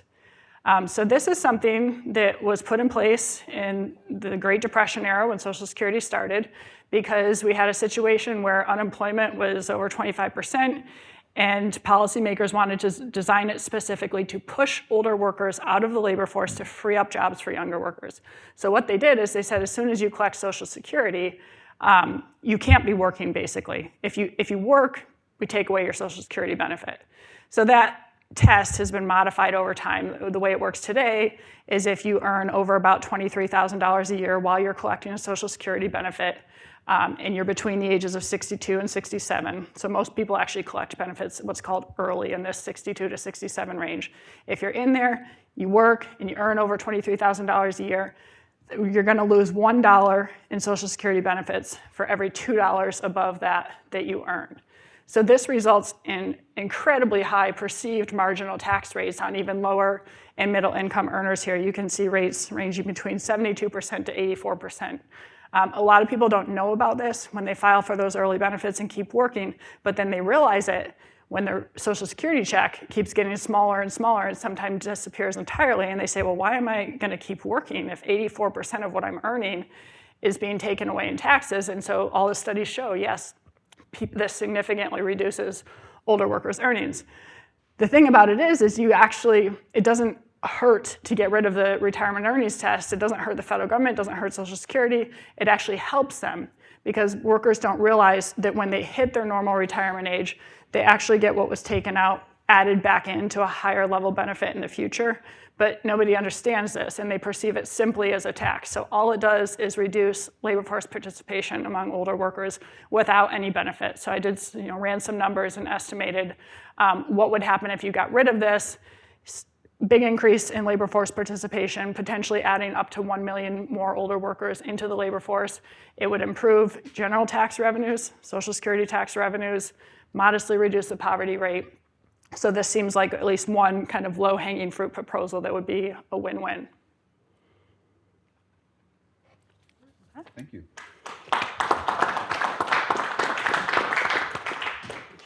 Thanks. Great. Thank you. That was great to hear. Thanks for having me. It's been a great afternoon already. I'm going to return us to the AI issue, perhaps with a somewhat more positive view. Although, Martin, you were mixed and willing to be persuaded. What I won't do is restate the basic problems that we're facing that Stefan and the OECD have done such a great job laying out, and Rachel has hit hard as well. I do think, I do want to explore a little, though, about how automation technologies from factory automation, including robotics, to AI, may be able to plug particular market holes and enhance demographic solutions. I'm aware that the OECD and Martin somewhat de-emphasize technological solutions, and reiterating this isn't a silver bullet for a lack of human workers. I completely agree with that. That's clearly true. But nobody's really saying that AI should be the sum total or even a major crutch for our addressing this issue. But I think it can be helpful. I think we should keep our eye on that. And for the reason that we have some control over this technology, and it can be utilized, particularly to solve problems, and while it may be well spending less time on other issues. So I just want to talk about that a little bit. I think some are saying is that technology, automation, robotics, AI really can offset parts of the workforce gap and may be able, with particular focus, address several of the issues we're talking about. As a general matter, I'll lay out a general proposition, then we can get into a couple of these examples. Automation technology may exhibit both a productivity effect, broadly at the economic level, that can make existing labor go farther, and they bring also a substitution effect that can and will substitute technology for labor in certain situations. So these effects are central to how automation can fill portions of a country or a region's workforce shortage. The technology factor is more a general matter. Both and especially the manufacturing sector and the college-educated STEM realm, automation technology has been shown to be drawn automatically in to solve labor shortages. So there are dynamics in the economy that don't really necessarily require policy, but that do lead to certain, benign outcomes. First off, automation's been naturally pulled into countries and places as a matter of course when there are area shortages of labor. Especially in the case of manufacturing, Darren Asamoglu and Pascual Restrepo have shown that robots are more widely adopted where populations become notably older. This is actually a recognized dynamic, filling in gaps in an aging industrial workforce. So that's, I would say, is one of your tailwinds, the natural adaptations of the economy and technology to underestimate. Strikingly, aging of the middle-aged workforce counts for 35% of the variation in workforce use among countries, so it's substantial. This is not a edgewise dynamic. It's a pretty serious one. So we should look for, indeed, hope for more robots, cobots, industrial automation, and so-called physical AI in especially the industrial sector, where we have substantial workforce shortages. Turning to the broader economy, and especially college-educated roles, European research also shows a positive and significant relationship between skill shortages and AI adoption. This work from Paolo Carioli, Dirk Sarnitsky, Gaston Fernandez suggests that the potential for AI to help in at least partially mitigating increasingly alarming skill shortages in firms where such shortages crop up. Some of this applies especially to higher productivity firms that may be especially hindered by skill shortages, and especially of college-educated talent and those with skills associated with STEM fields. So here again, AI tools may well provide important labor market relief that frees up humans amid staffing shortfalls where they appear, and there are always gaps and shortfalls in certain places.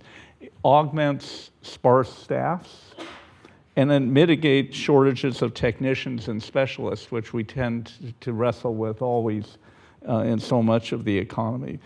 Finally, though, automation and AI, if deployed wisely, that's the important part, can contribute significantly to encouraging and facilitating healthy older workers to remain in the labor market longer. Older workers' engagement, as the OECD argues, may be the hidden key to this issue. The OECD itself notes that automation and AI could help extend working lives. Robotics and AI-powered kind of exoskeletons can assist with physical labor, making it possible for older workers to continue in physically demanding roles with less strain and injury risk. AI automation can expand healthcare staffs by relieving clinicians from administrative duties. This is already beginning to happen, thereby concentrating their efforts on patient care. Adaptive learning can use AI to personalize training materials based on a worker's pace and background in learning. And AI-based workarounds can help people with disabilities. So there are many, these are just a few, but there are many, many possibilities here. So I think, in short, automation and AI can help fill labor gaps and support demographic solutions at once, including by helping workers stay in the workforce longer. But I don't think that this will just happen if we leave the entire matter to the big hyperscalers and builders of models to build essentially social media apparatuses. And, I think that it's again going to require this next stage of pick and shovel work in particular fields to solve particular problems, and make that an actual intention. And if it requires national or philanthropic or university investment, maybe that's part of it. But I think that there's the automation, the adoption period, it will be extremely important, and needs to have a focus on some of these incredibly important national issues. So I just wanted to add that to the mix. So thank you.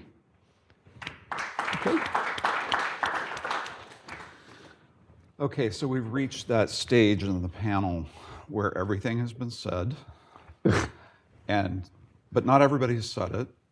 So I've been lining through my remarks. Let's see, Martin covered that, Rachel covered this, now Mark has taken up most of the rest. But I do have a couple things I want to add. I'm not an economist, so I really approach this from the standpoint of what we do to get people ready to be able to use this wonderful new technology called artificial intelligence. It's not a self-executing matter.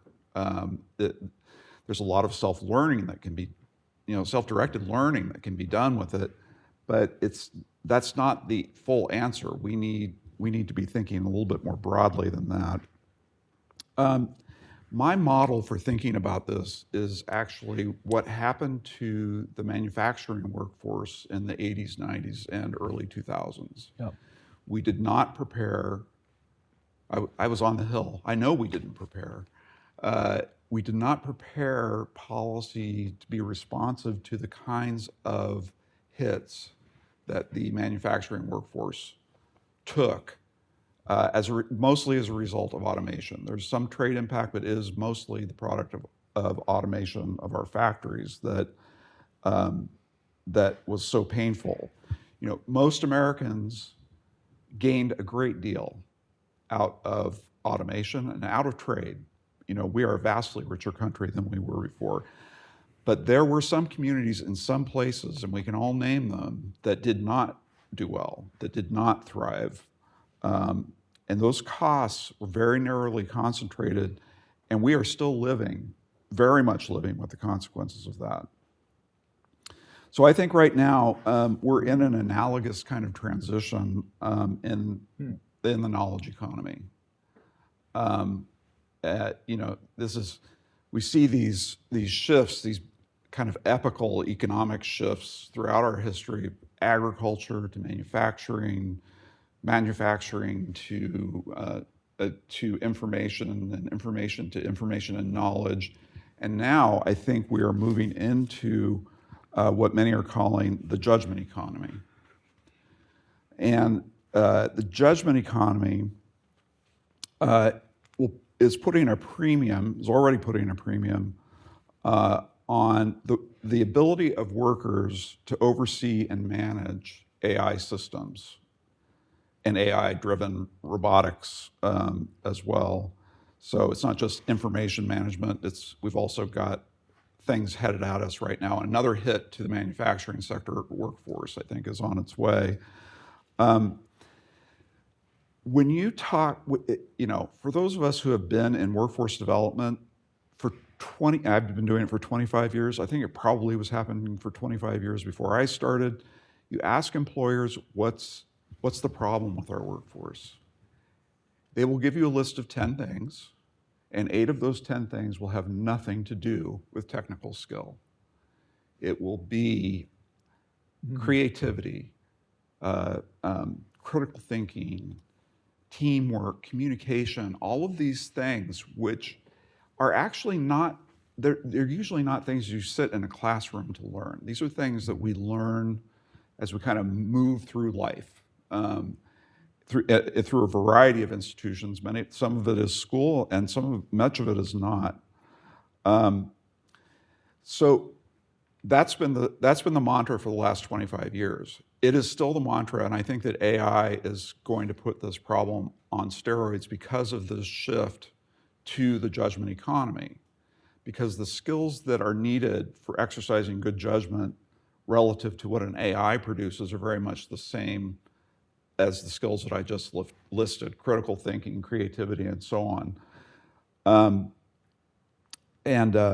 It's not that technical skills and knowledge won't be important. Right. They will. Right. But it's a question of foreground and background. For the past 50 years, let's say, the foreground has been in technical knowledge and skills. Get a very specific certification, degree, et cetera, because that's the occupation that's in demand. For instance, computer science, which is the most recent example of this, which is go learn how to code. I mean, as recently as the 2020 presidential campaign, that was what was being said. Go learn to code. And now our younger coders, less experienced ones, are having trouble getting into the labor market because, and you go to a firm like Anthropic or Google or really any technology firm, the coding is really being done almost entirely now by automated systems that create code. And it's faster, it's much cheaper, it is it is much more accurate, and I'll just get to that in a second. So the point of this is that these technical skills are kind of moving to the background. I was out in San Francisco last week, and I had a meeting with a friend who runs a robotics firm, startup, trying to get something going, and he told me, yeah, you know, he PhD in physics from Princeton. He said, I rarely use that stuff now in my work because it's not what I need to do. I need to be able to understand what this machine is helping me do to program the robots. I need that. That's what I need the technical skill for, but I don't actually need to do coding myself. And I think that's what we're going to see across the economy. We're going to need, what he does is he's checking behind the AI to make sure that the AI hasn't made a mistake. Now, we've also got systems coming online, AI systems that one produces it and the next one over here goes through and checks it for mistakes and then creates the patches and then implements those patches. And then finally, the systems engineer or manager for that comes in and signs off on, you know, this is right. These are the things that we can accept that the machine has done virtually by itself. So I know this is difficult for us to kind of get past sort of the inherited wisdom, I think, that technical training is the answer to our employment problems. Because Americans are very practical or pragmatic about education. They want to see, here's the input, here's the economic outcome, and I want to see a direct connection between those two things. And basically what the companies are saying back to us right now is stop doing that. We need good people who have good judgment and are able to help us manage these automated systems that are going to be doing a lot of that technical work on their own.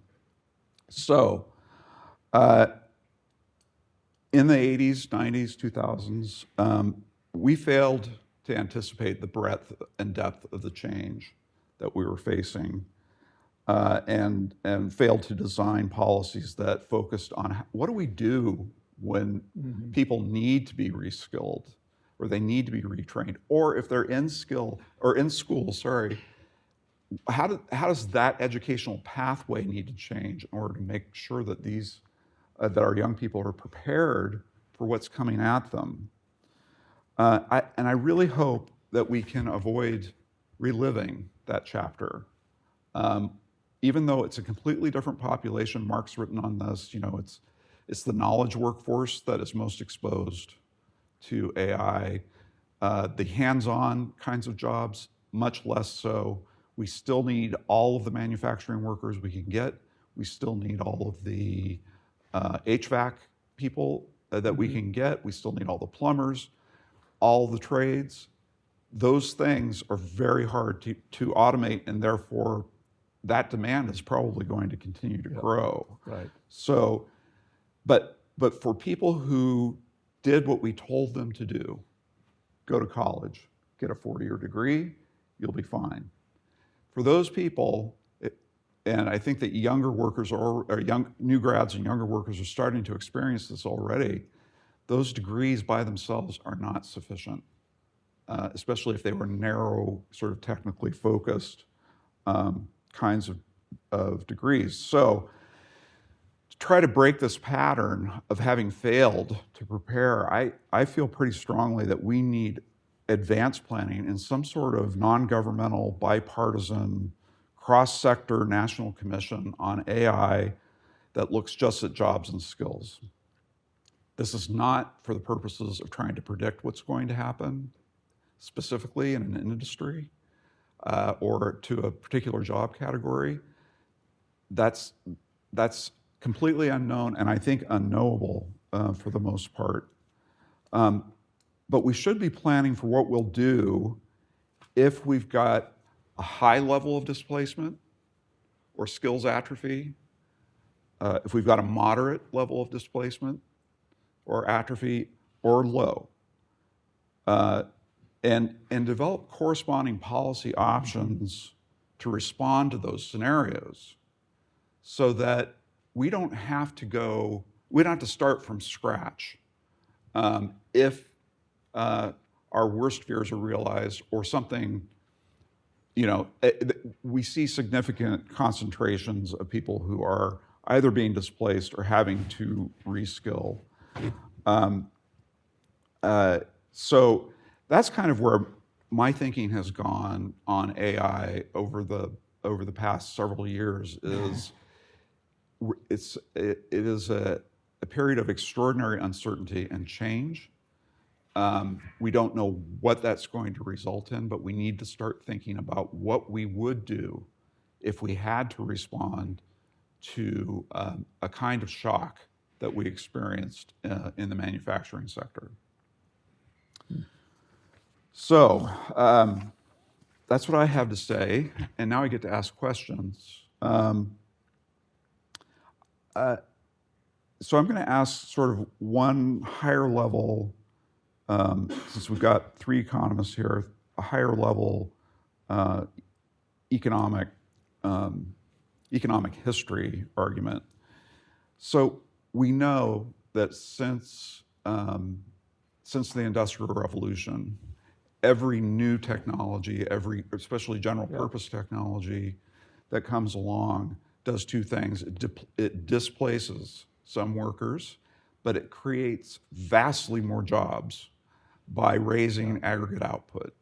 So I want to hear from each of you, or any of you who have a thought on this. Is AI different? And if so, why? Why won't we just see more demand for workers? So anybody who wants to take that on. I'm happy to start. I think AI, from what we know now, is different in terms of the pace at which the onset has happened and also who it has affected. It's accessible to nearly everybody. And so I think that's what's different and what is most scary about it. I'm very optimistic about AI as I am with any automation, because we have only seen throughout history that yes, there's displacement, but in the end it results in increased productivity and more jobs and higher incomes. And so I think the same will ultimately happen, but we don't know exactly how we get there. And that's what makes it difficult to plan ahead, to say, oh, if we have 10 million displaced workers versus 5 million, and we want to equip them for what is going to be the new demand, but we don't know what those new demands will be. People are going to be more productive because of the AI, maybe 5%, maybe 50%, we don't know. And so there will be space for the creation of new goods and services, but it's hard to equip people for those when you don't know what they're going to be. And that's where I shift back to enabling the private sector and the businesses that will either be augmented and expand, or that will pop up and newly be created to be the ones that are doing this. I've often heard the phrase, you won't lose your job to AI, but you may lose your job to somebody who can use AI better than you can. And I think that's true. And so we need to equip younger people to be capable of using AI. Well, really, anybody needs to be able to use AI to help them become more productive in their jobs. But I actually feel very strongly that we do not want to equip people too young.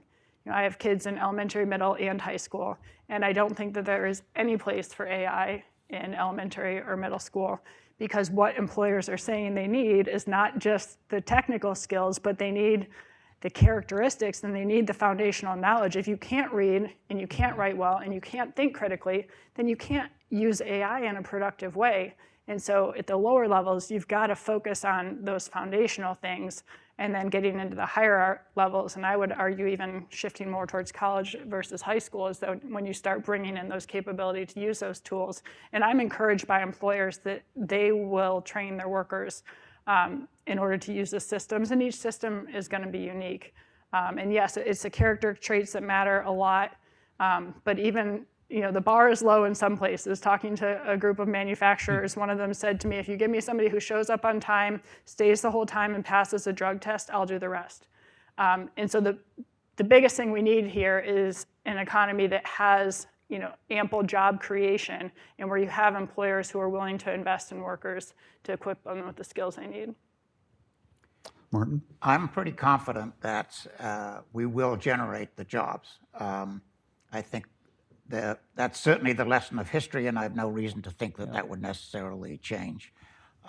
In fact, there's an article, a good article by Deming, Ong, and Larry Summers, that actually looked at structural change historically and suggested the ones that we've been going through in the last 50 years are less than the ones that we went through in the 19th century or the early part of the 20th century, that some of we've always had big technological changes, and we've been able to create jobs, and leaving aside business cycles, we've been able to avoid high levels of unemployment, that we found new jobs.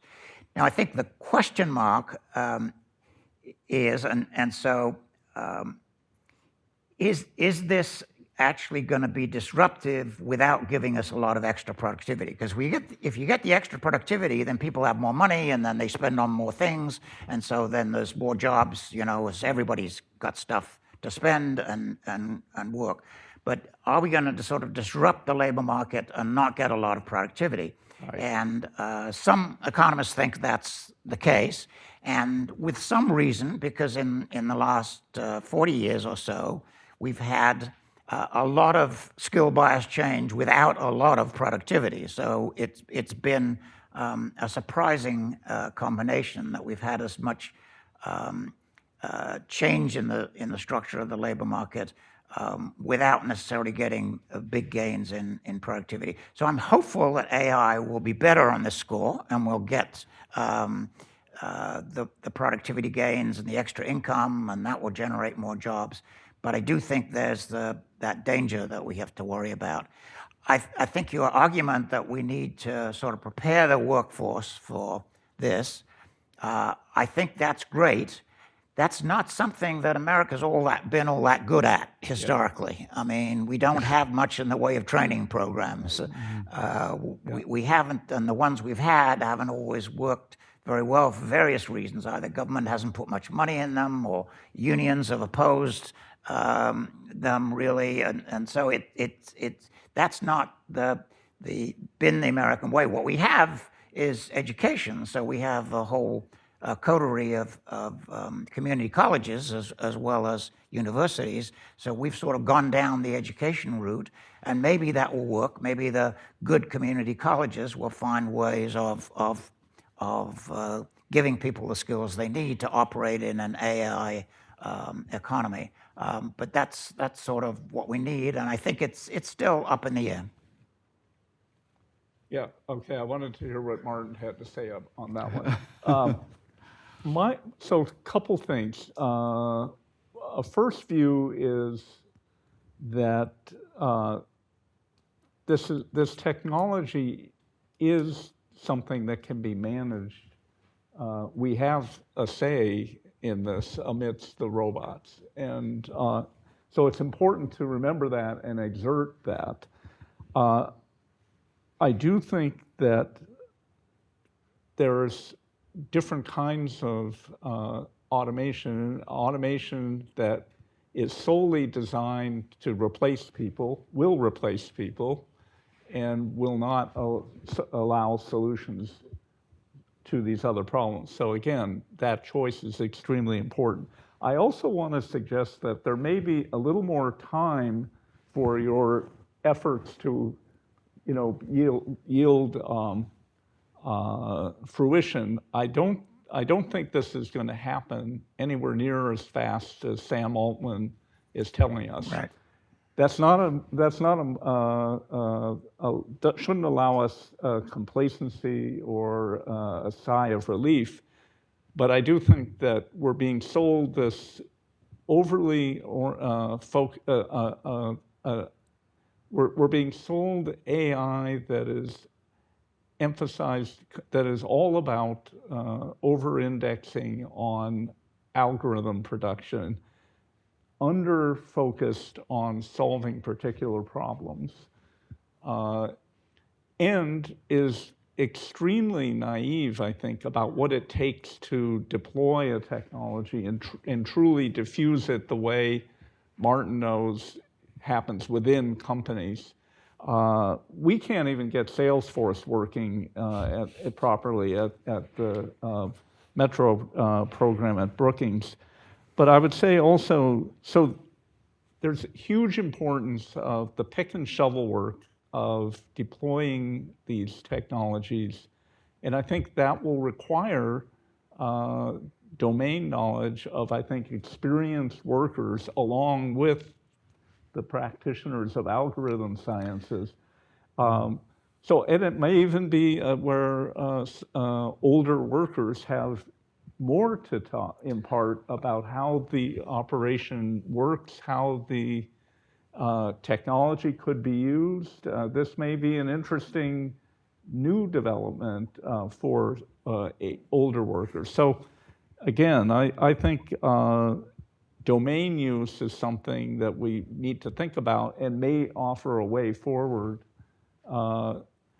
that is different from simply handing the future of the economy to an increasingly narrow group of people from the Bay Area, right? So Yeah, that's great. Yes. So, Mark, you were saying something there. Now I'm trying to think. Just before you said that. that part. Yeah. I don't Was it? remember. You Yeah. don't remember. Oh, and I was going to say, to build on Martin's anxiety here, I think new job production has been declining in each round. I think that's what Asimoglu and Otter have found. Well, Asimoglu has a model, and one can criticize that model. It does not do a good job, at least as I read it. He writes very technical models, which I don't always know that I've completely internalized, but his model doesn't really allow for what the new things that the technology will What do. they would look So like. it tends to say, okay, we'll automate that activity, but doesn't give you a taste, which would be very hard to do anyway in a model, of what things AI will allow you to do that you couldn't do before. And of course, a lot of the growth in jobs that we get with technological change are things that we weren't doing before. And I mean, so we're finding new Otter, activities. I think David Otter may have done that work then. There is work showing less yield of new jobs through 3 different historical cycles. Well, David Otter comes down on both sides, though. I mean, he says, well, it could be replacement or it could be augmenting, and we don't. There you go. At least my conversation with him says he doesn't know which way it's going to And go. I think that is going to ebb and flow over time. I think it's possible that we're going to see displacement, and then we'll see the augmentation, or vice versa. I mean, I know that right now, I think one of the paradoxes that's become apparent, and if you'd asked me 6 months ago, what's going to happen structurally to the workforce, I said, well, and I did write this actually, I think it's, younger workers are going to have an advantage because you're young, and they've got the mental agility, and they've got, they can adapt to this technology. Older workers are going to have a harder time. The opposite has turned out, at least so far, to be true, which is that older workers who have this, have had the career experience to develop sound judgment, are figuring out ways to use technology to significantly expand what they can do on a daily basis. Younger workers, and I don't think this is a direct product of AI, younger workers are having a hard time getting into the labor force right now. Indirectly, I think it is a product of AI because the anticipation of the adoption of AI is causing employers to hold off, I think, in hiring. So eventually they'll either be disappointed out of that notion and start hiring those younger workers again, or we've got a significant challenge in terms of reskilling people who have never had jobs. It's also the case that the new technology, the large language models, use natural language. So they are easier for us old folks to use. I mean, they're really quite easy to get into. Anybody can use ChatGPT or Gemini or one of those things, which was not true of early versions of the PC, for example, or something like that. So I think that is one advantage for older workers. This new technology is easier to use. Now it does crazy things on you, and so you have to learn how to use it. Well, and this is where the advantages of older workers come in, because you know the crazy. You know when it spits out. You have a greater chance of knowing when it's spitting out something that is unethical or inoperable or just flat out wrong. Just wrong. Yes. Yeah. And so that's why, what is it? Old or age and guile beats youth and energy, right? In this case, I'd like to think so. Yeah. It may be that both are possible. I mean, I think the AI discussion is like a chatbot discussion where every possible meme is sayable and possibly true. Yes. But I do think that on the one hand, your judgment economy may find places for people with judgment is one meme. But another one is that there has never been a technology innovation in the world history that wasn't ultimately, initially dominated by young people. David Deming, I think, said that recently. So it's like both might be true. Yeah, and at different times. Yeah. So, like 10 years from now, when the first sort of AI natives begin to make their presence felt, that could be a very different thing than it is right now. I do think that imagining these positive outcomes is helpful amidst dystopia, where dystopia is easy and it gets a lot of attention. Yeah. But I don't think we've spent nearly as much time as we should on what's possible here, how it might actually improve things. Let me ask this: is AI as a general purpose technology different than other general purpose technologies in the way that it complements, supplements, and sometimes replaces human intelligence? Because that's a unique that's not something that we have had in this way yet. And so is that the thing that helps solve, say, the part of the demographic crunch? As you were saying, Martin, it's not just that our productivity has been low, the pace of our inventions, our innovation Arguably, yes. has also been low. And we've seen some examples like down at Caltech where they fed the computer a bunch of problems that nobody had ever been able to solve. And they got a bunch of solutions back and they were like, well, this is crazy, this is nuts, it's garbage, And then they actually started trying to use it, and they figured out that the computer was not bound by the conventions of the physics, the inherited conventions of physics. That's right. And actually solved a whole bunch of problems just by brute force, saying, I don't care about elegance, I just want something that works. Yeah. Anyway, just throw that out. I mean, is GPT, or is this GPT different than other GPTs? Yes, I think it is, because it's focused much more on what we think of as intrinsically human, our intelligence. And now, machines have been doing things better than humans for a long time. Steam shovels were stronger than people with picks and shovels. So we've been replaced a lot of things, and it's been a long time since humans got beaten at chess and those problems. So this has been happening all along the way. I don't think it's necessarily a step function, but yes, I think you're right that it is a somewhat different innovation, in that it's focused very clearly on things that on judgment decisions and that we thought of as intrinsic to us. Now, if we learn how to use this technology, then I think it will help us just as computers have helped us and just as steam shovels and everything else has helped us if we can use these tools and do things that we couldn't do before and control nuclear fusion reactions, which we couldn't apparently do, or the plasma part of it. Anyway, I don't think they've solved the fusion problem yet. If we can use it as a tool as much as we've used other things, then I think it will serve the positive side that we are looking for.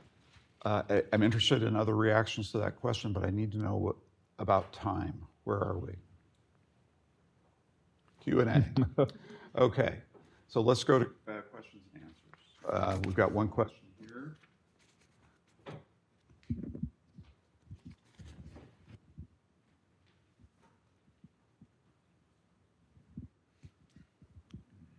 I'm Bob Hershey. I'm a consultant. I think the problem here is giving the name AI to a bunch of stuff. Now, we've had computers for a long, long time, which have gotten better and better and faster. However, people have been writing programs for them all that time, and some of the programs work very well, some work lousy, some work in between. And this is just the same kind of thing we have now, and the same kind of stuff we've gone through on robotics. And it's up to the free market to determine what works and whether it's worth paying for. And if we let the market do this, I think we'll be fine. Thank you.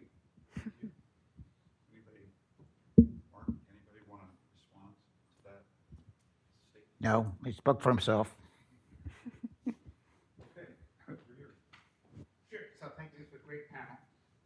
Something Mark said, and then it built up along the way, is, and the last comment was a little bit like that too, I don't think there is such a thing as AI itself, right?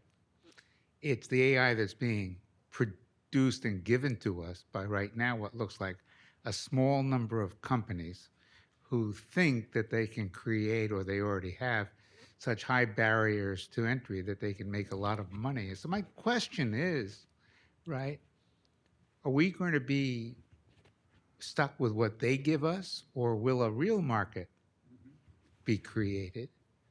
Or will the barriers of entry be low enough so that loads of people can come in and give us different versions of this thing we call AI?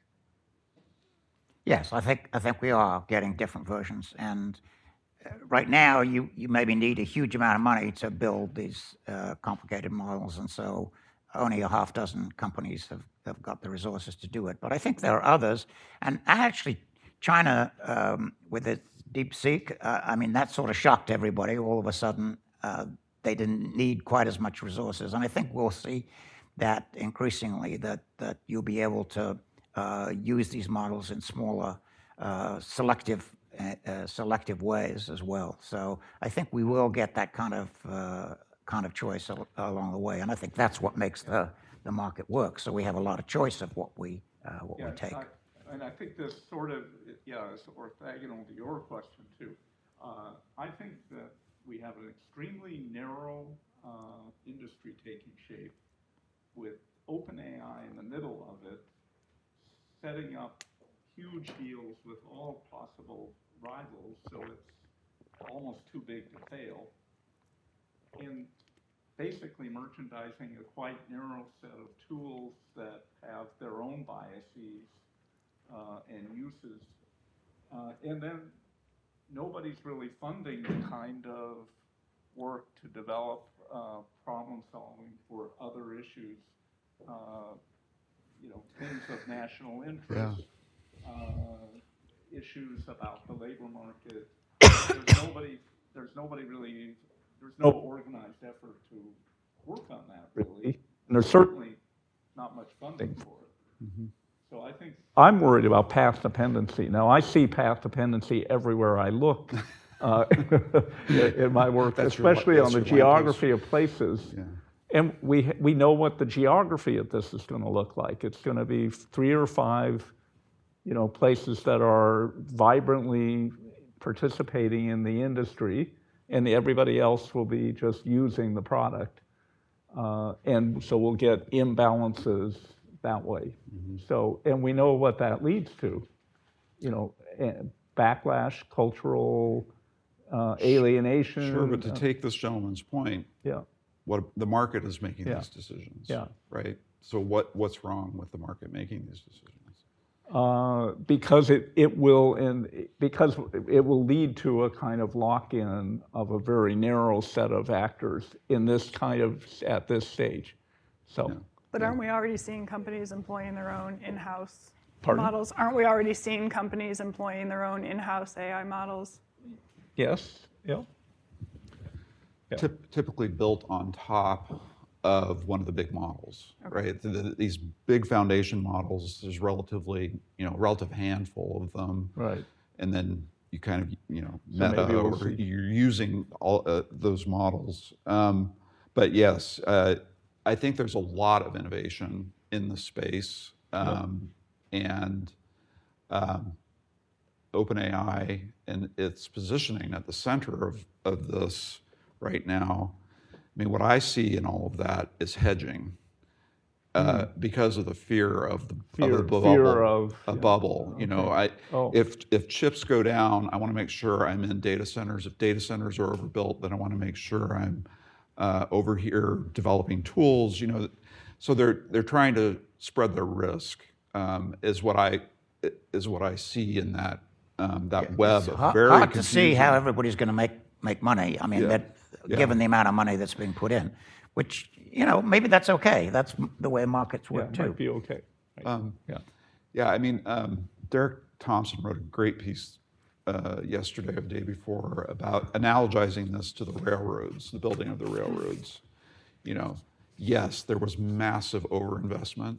There was corruption. Yeah. There was abuse, market abuse. There's all sorts of things going on. There was a bubble or multiple bubbles of railroads that popped, but the railroads themselves were incredibly valuable. Right. They retained that value despite the bubble phenomenon. Any other questions in the audience? Let's see, right here.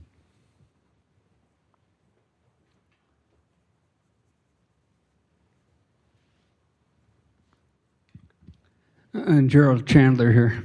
This is for the whole panel. Some people say that AI might reduce the number of office workers by 30%.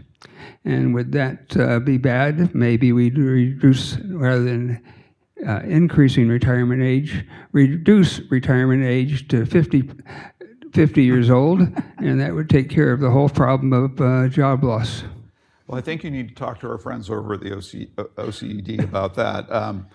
But I think what we have seen so far, I'll be interested in what you guys think, but what we've seen so far is we do see some people being displaced. We see an awful lot of augmentation activity going on as well, of training existing workers to use this technology and allow them to do more. So it's both and. And I think that the organizations that really focus on augmentation probably have a much better chance of really thriving in the AI economy, rather than, I think the substitution effect is really driven by quarterly financial statements, wanting to cut jobs to be able to show Wall Street that we're serious about maintaining profit margins. I kind of think that if we can use AI to reduce the number of office worker jobs that are needed, that will raise productivity. I mean, one of the reasons I think productivity has been slow is because so much of the economy is services, and we've had trouble finding ways to raise productivity in that activity. So yes, there'll probably be some displacement, and maybe we can retire at 50, I'm not sure. I'd hold my breath for that. But if we could raise productivity in white-collar jobs, I think that would be enormously beneficial in the long run. And I just wanted to add, setting aside the productivity and economics of it, is I don't think that we want to have a world in which everybody stops working at 55, because I think work provides meaning and dignity in life, and I think that there's a lot of negative consequences that would come out from having a lack of a productive purpose and service to others, even if that is volunteering. Yeah, terrific point. So thank you all for your close attention, the great questions, and we're going to take another 15-minute break, Okay. or a break, and come back for the last panel. Great.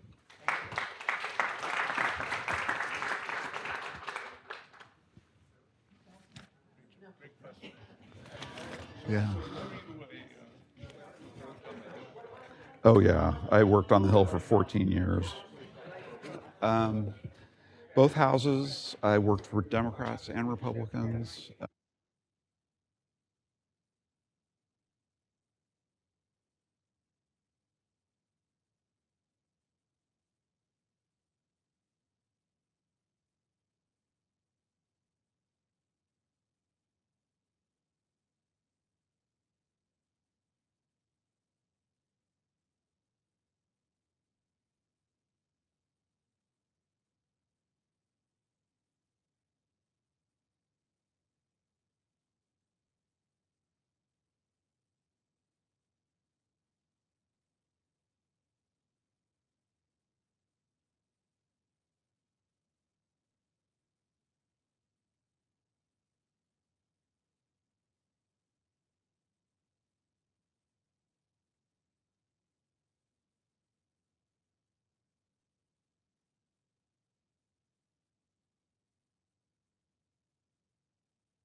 toured to New York, dropped dead. That's a good question. How much did the first, I wasn't here for the first panel, like go through the demographics? If it has to do with Bitcoin and I just want to be repetitive. Donald Jr. Oh, okay. They can figure out how to make. I think they've all come to Florida. Have they been? They all can. Well, that it doesn't mean that they're not running something. We can get distressed property. Okay, so yeah, I'm not repetitive. Okay. I think we're ready to start the last panel of the day. So I'm not going to do a lengthy introduction because we went through that earlier in the program. But each of our panelists here are going to give some opening remarks, about 10 minutes each. We'll have some moderated Q&A, and then we'll move to audience Q&A just like the previous panel. So I will hand it over to Nick, who's going to start us off.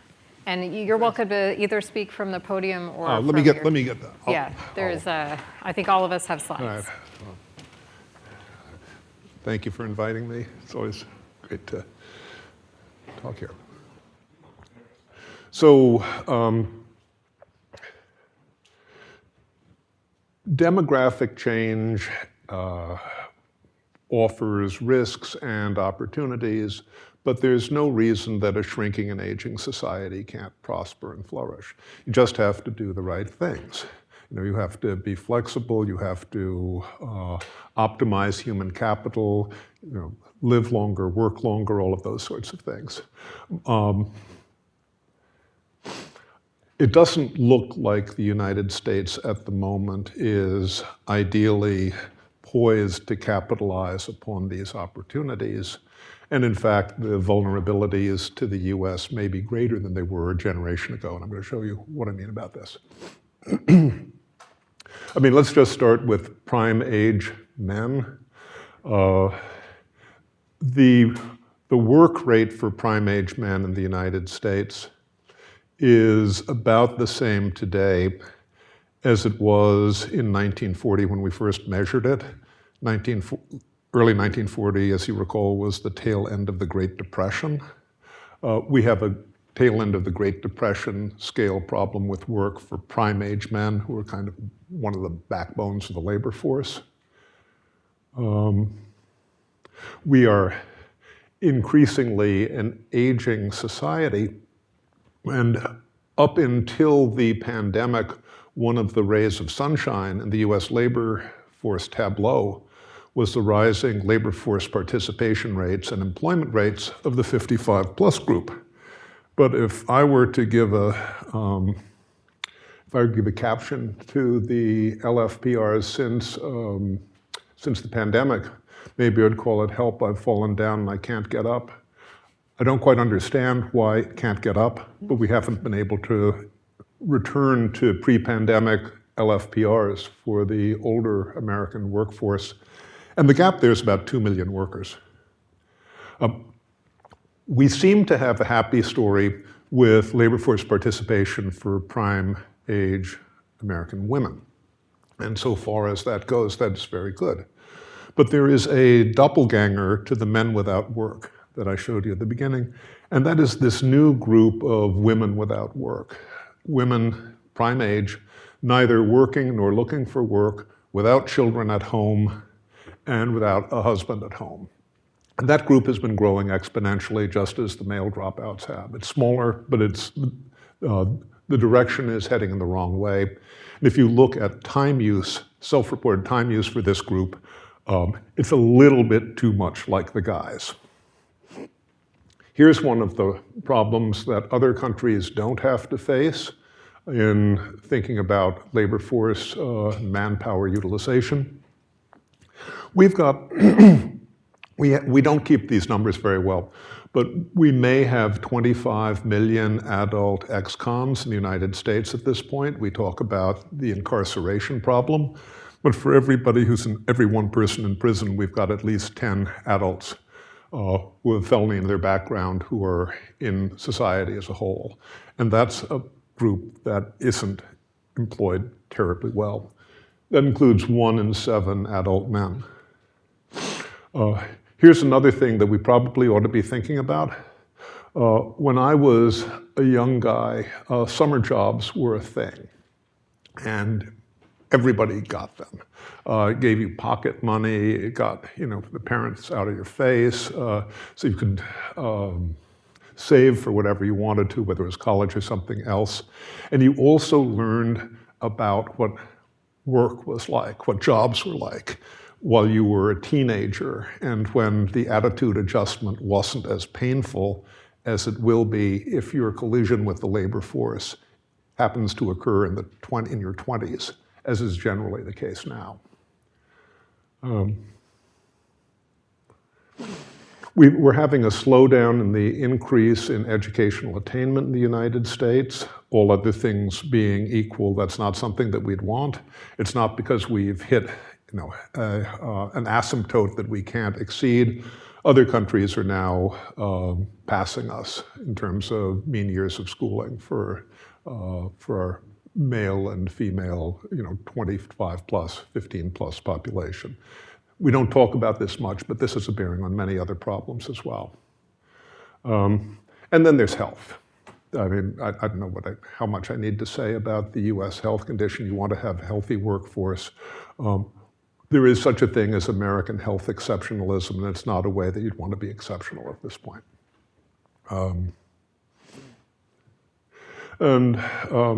Then the other thing we need to remember is that given our demographics at this point, we are a country with higher fertility than almost any other OECD country or affluent democracy. But we're still significantly below replacement. And that means that if we do not have continuing immigration, our working age population starts declining this afternoon. And it's not at all clear to me that we're prepared for the consequences of that either. So, thank you very much.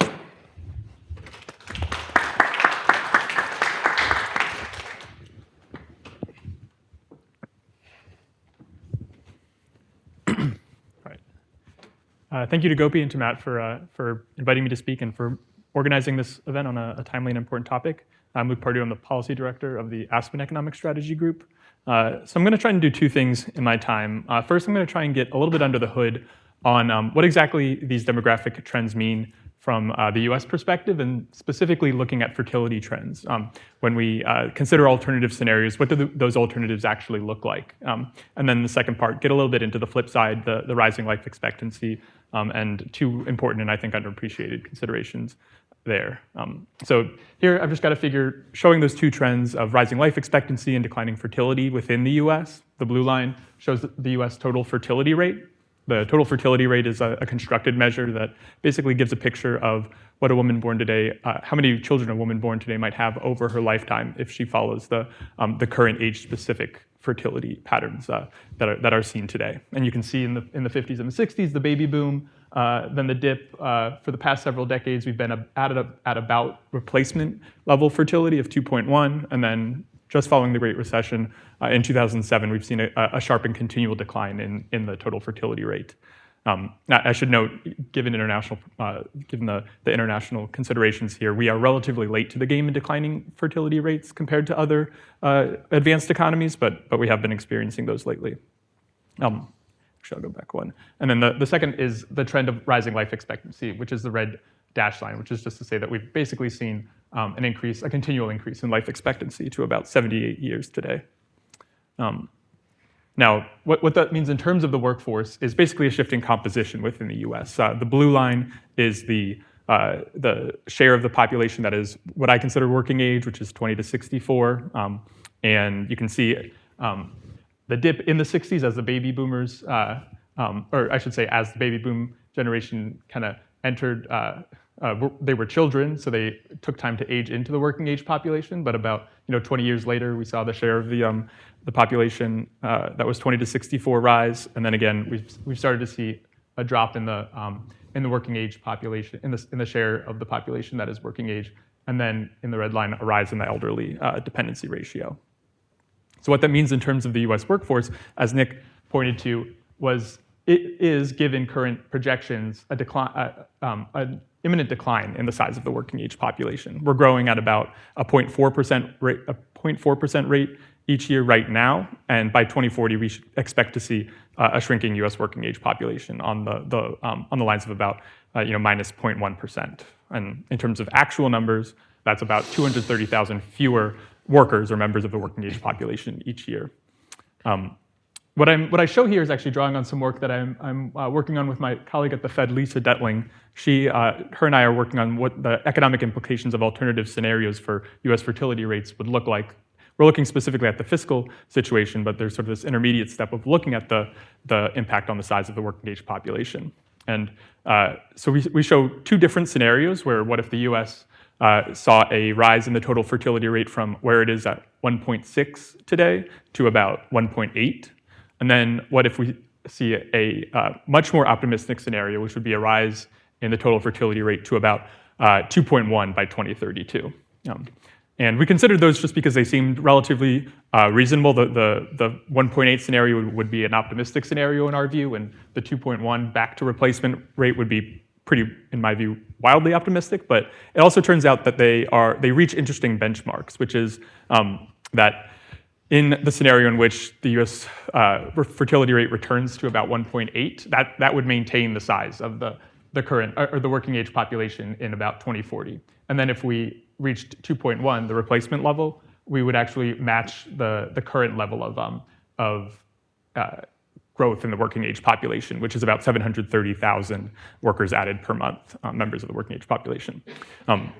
And I should say, as you can see, all of this happens at about 2040, because again, basically all of the changes in the working age population that will be due to fertility will take time because those children need time to enter, to turn 20 and enter the workforce. So relative to fertility, most of the changes in the workforce, the size of the workforce are baked in right now.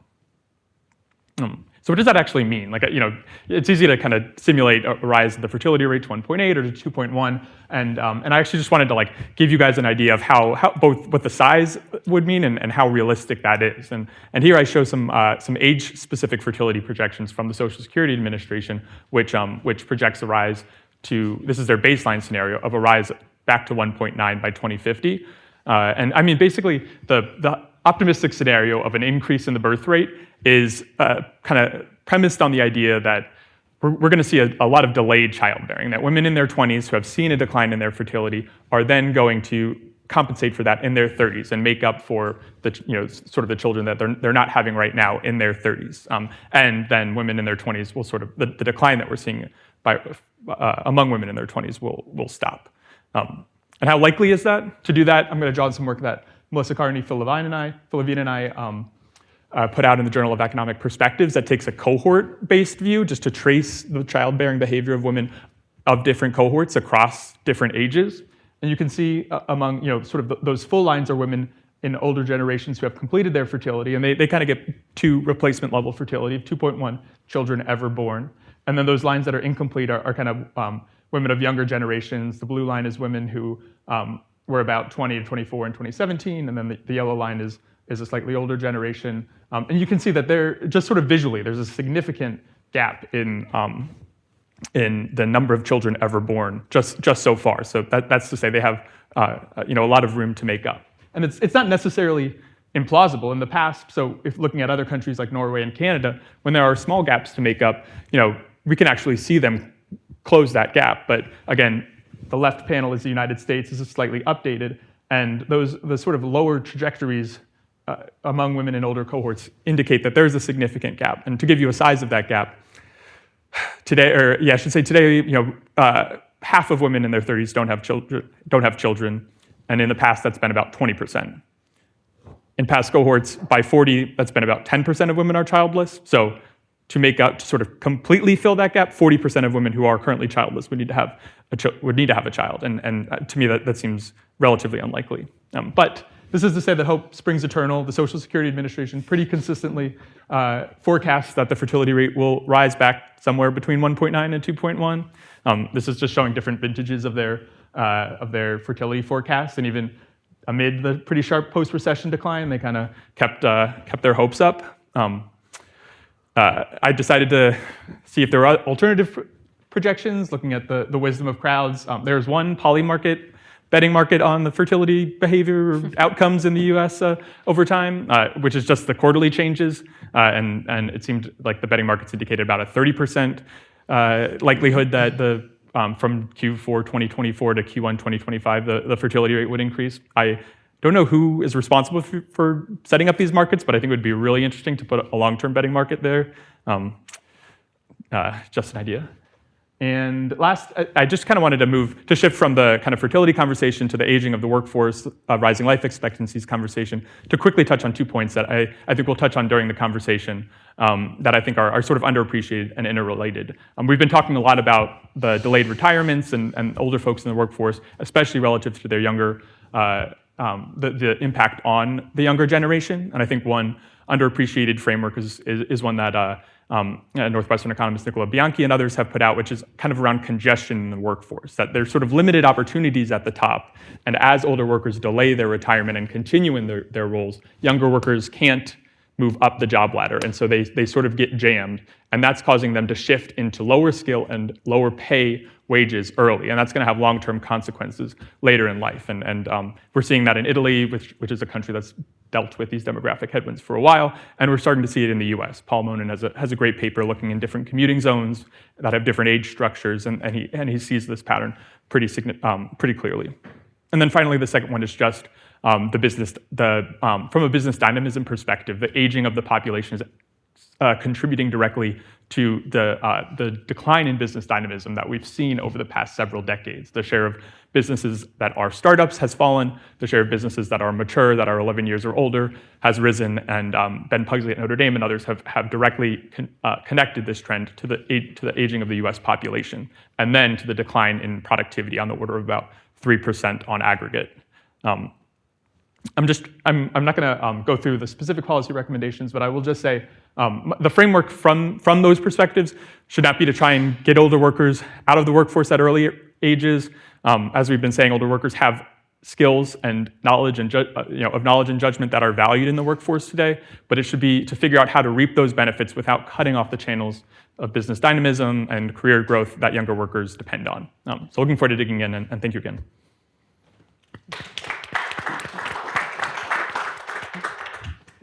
Allison.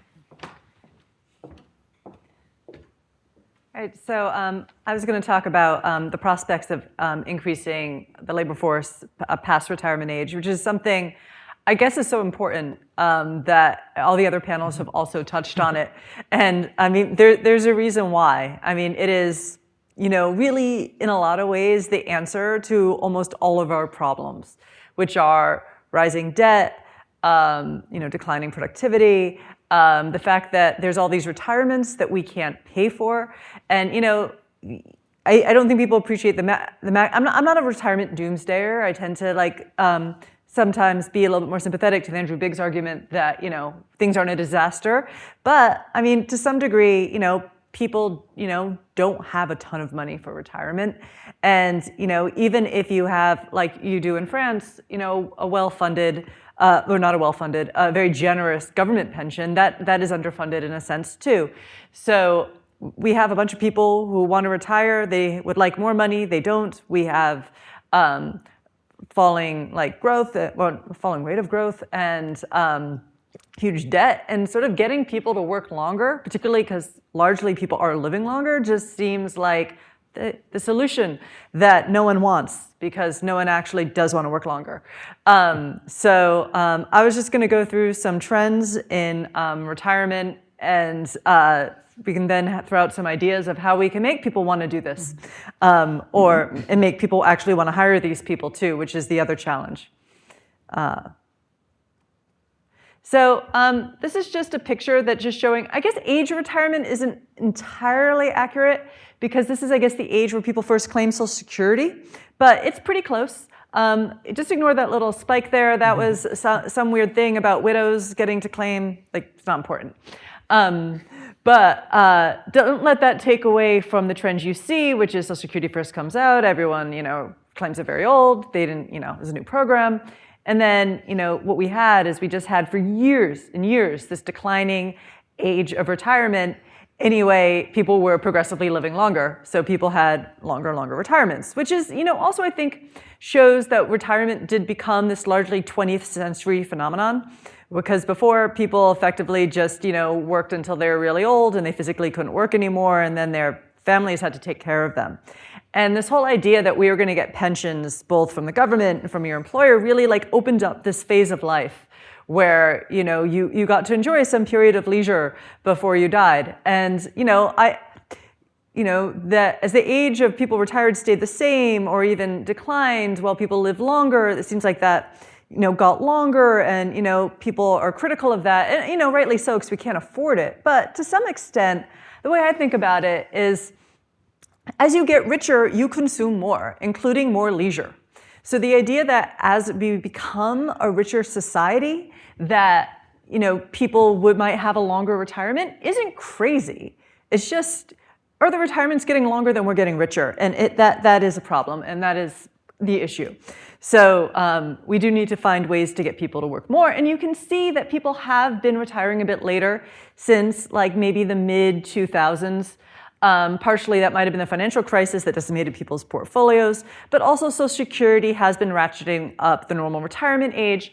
I also suspect that the increase also is you start seeing in the 2000s the first generations retiring without defined benefit plans, and defined benefit plans kind of push people right out of the labor force at a particular age, and that didn't happen anymore. So it's not surprising it's been trending up, and that's a nice trend, but it could go faster. And so this is a picture of people who retire early or late. And we were talking to Stefan earlier about people in France having this very low retirement age, but we should really not judge, because we also have a 62-year-old retirement age for Social Security, and a lot of people do take advantage of that. Take advantage is wrong. Some people, physically can't work any longer, but a lot of people do retire early. And so in this picture on the top, you have men and women. Again, ignore the spike that's about this claiming issue. And you can see that for a while, almost everyone was retiring early.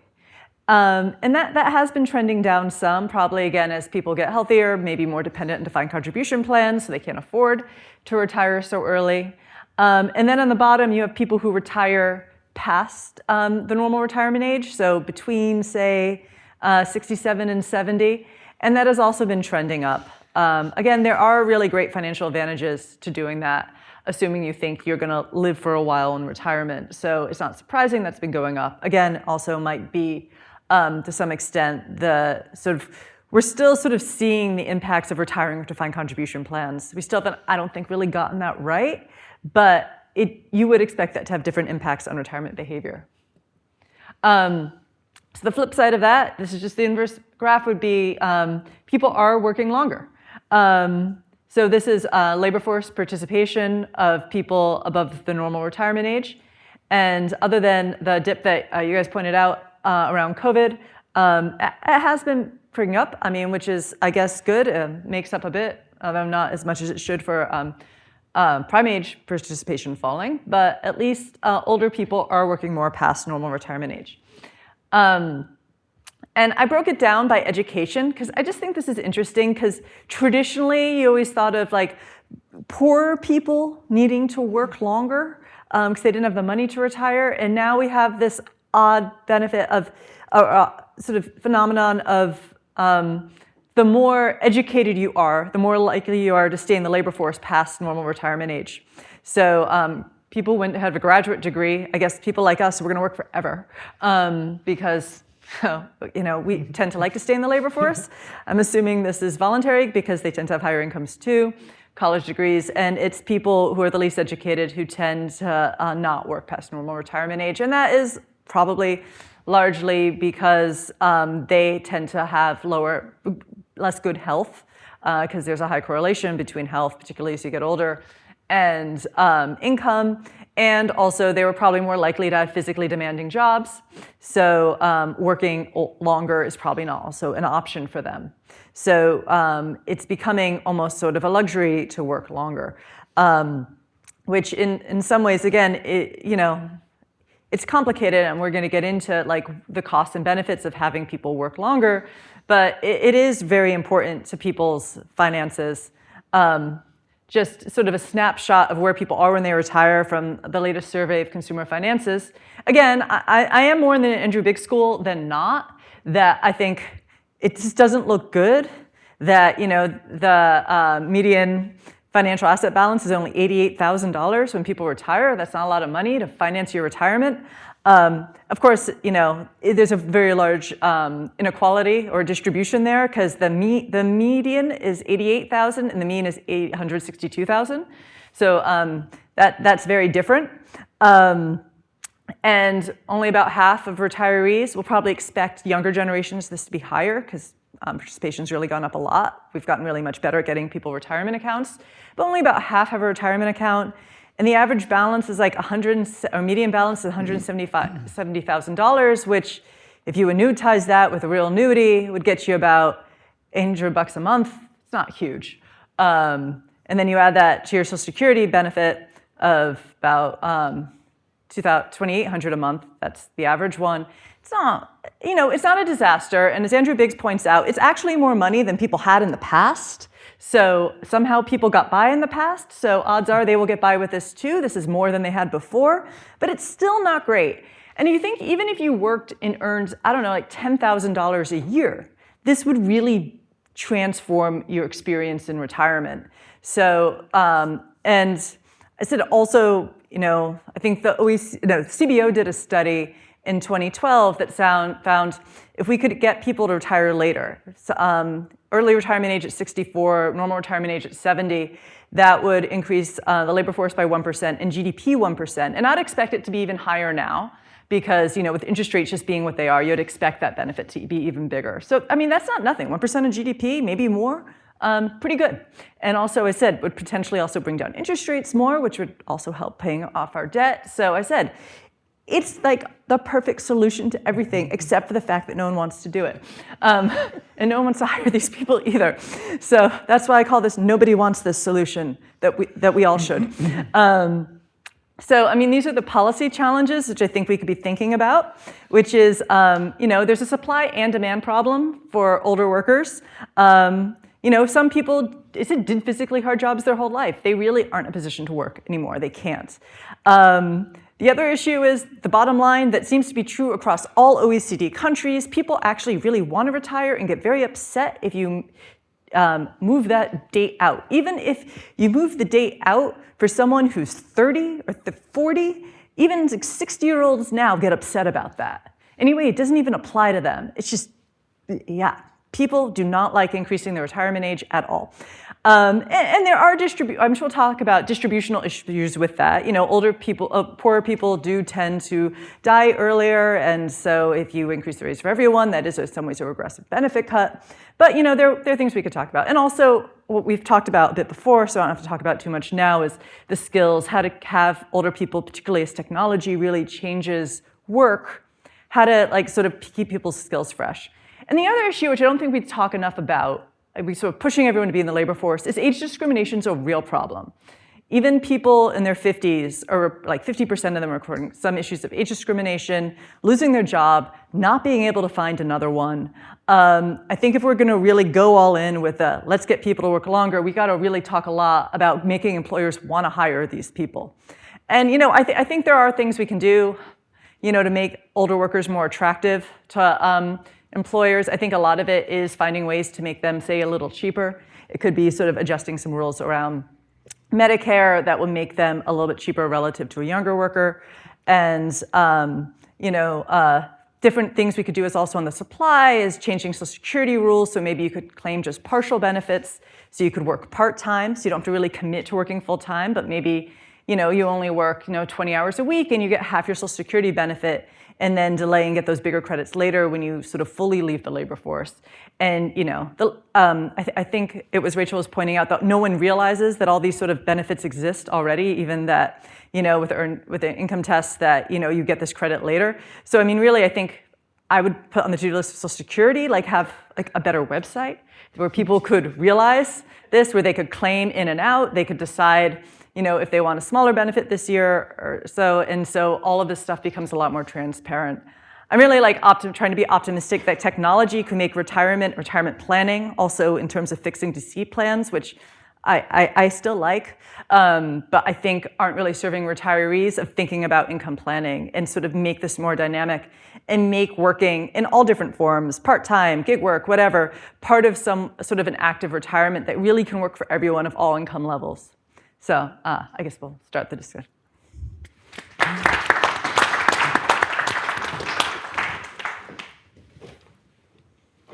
All right, well, I'm going to talk about a different topic that is still related to kind of how we think about the size of the labor market evolving, and that's the role of health of US workers, especially in the wake of the COVID-19 pandemic.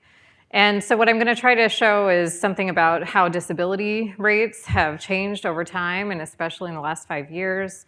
Some new and recent evidence on the role of COVID in in explaining labor force participation, and thoughts about how these factors may influence the labor force going forward. And as a jumping off point, I just want to show you this figure from the OECD Employment Report. And what it shows is the employment among 55 to 64-year-olds as it differs by the presence of a long-term health condition. And this is derived from a question that is asking specifically about chronic or long-term health problems that have troubled people over a period of time. And across these different countries, you can see that there is a difference in employment among people who have these long-term health conditions versus people who don't, with maybe the exception of, I believe it's Portugal, on the right side of the graph. And if I'm going to take a little bit of a leap, the implication here is that the underlying health impacts the productive capacity of someone's ability to work. And if more people have chronic conditions, then labor force participation is likely to be lower. So let's look at one metric of the health of the US population. It's not the only metric that one could look at, but if you look at the current population survey, and they ask respondents about the presence of 6 different conditions or abilities that people are, and I'll show you what those are in a minute. But you can see that since the start of the pandemic, we've seen increases in the presence of at least one of these disabilities. And this is a pretty substantial increase for both prime age workers and the population at large. If you look at just prime age workers, this rate of any disability is increased from 6.1% to 6.5%, which may not sound like a lot, but we're talking about a difference of about 1 million workers who are prime age, and now more workers have the presence of any disability.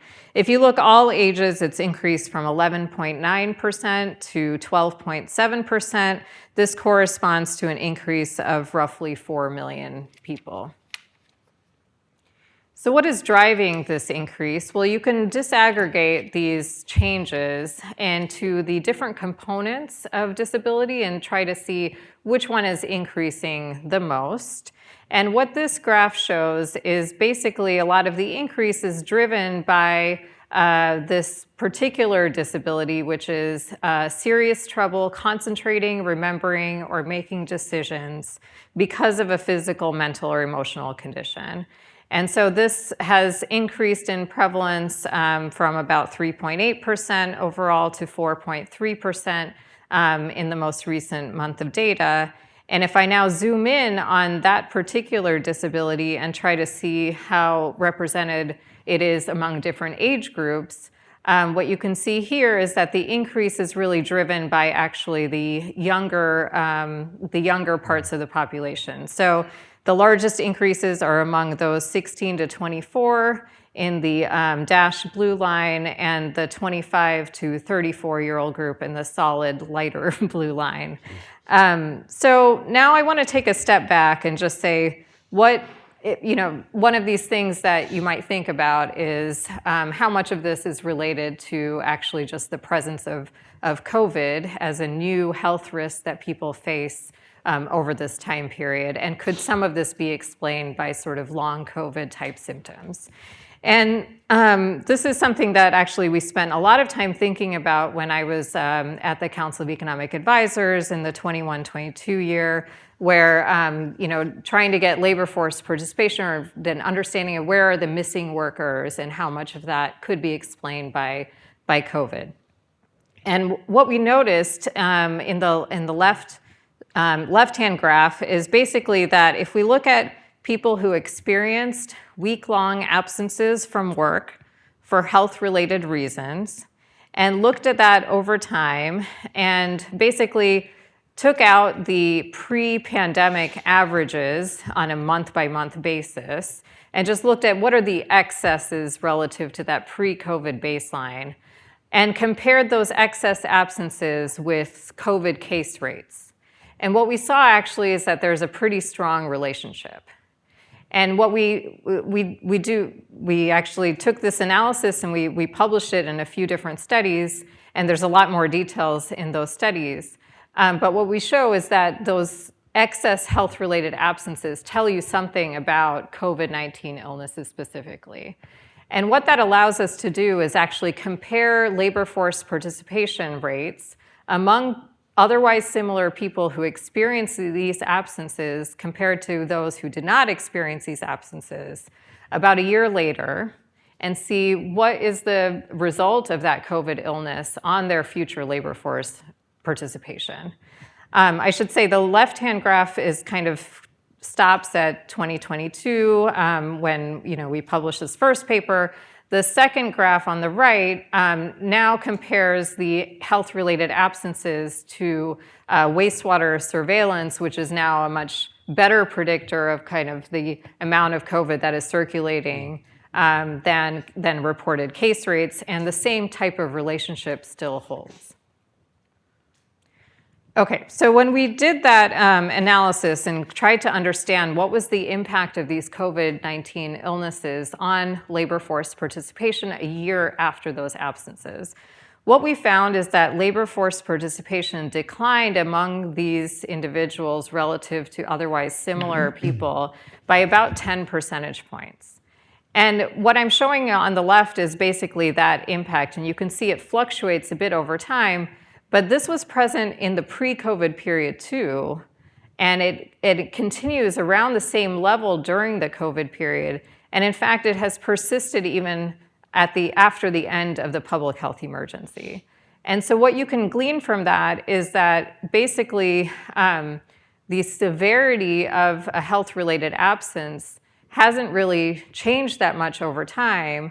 But because we experienced a lot more health-related absences during the pandemic, the frequency of that combined with the same severity actually results in a drop in labor force participation. Okay, and so that's what you see on the right-hand side is kind of putting those two things together, the frequency and the severity, shows that at the peak in kind of the mid-2022, COVID illness can explain about 0.25 percentage points of labor force participation. To put that into context, that amounts to about an extra year of population aging in the United States, okay? Now, the effect has gone down since then, and that is essentially not because the severity has changed, but the frequency has changed. And so the average severity of a COVID case of this excess health-related absences has gone down over time, and they're not as likely to lead to a week away from work as it was before. Okay. Now I want to end you with I want to leave you with something that is maybe a bit more encouraging, and that is the fact that if you look at labor force participation rates among those with any disability reported in the current population survey relative to those without any disability, you can actually see that the labor force growth over the post-COVID period is primarily driven by the population that reports any disability. And if you look instead at just the population without any disability, you see that that has actually been relatively flat over this time period. And so a lot of the increase is happening among this group, and so what's going on there? There are some recent studies that suggest that some of this increase in labor force participation among those reporting disabilities could be due to the prevalence of work from home and greater accommodations by people who are then able to stay in the workforce. Now, it's also possible that those who are reporting disabilities in the more recent period have less severe disabilities than they did prior to the COVID-19 pandemic. And so there's probably a bit of a compositional factor here too. Okay. So just as quickly summarized, the rates of disability have been on the rise, particularly cognitive disabilities among younger people. These health-related absences, which we argue is a good proxy for COVID-19 illness, have reduced substantially following the end of the public health emergency, but they remain elevated. So they're about 13% higher still now today than they were prior to the pandemic. And while the severity of the health-related absence hasn't really changed over time, in fact, even several years before COVID, having a week-long absence from work due to your health-related reasons also led to a drop in labor force participation 1 year later. But this effect remains high, and it results in what we think is a kind of a persistent drop in labor force participation.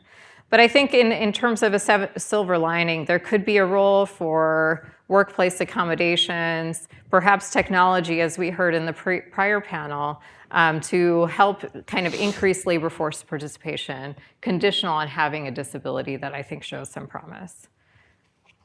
With that, I will transition to our Q&A. So thank you.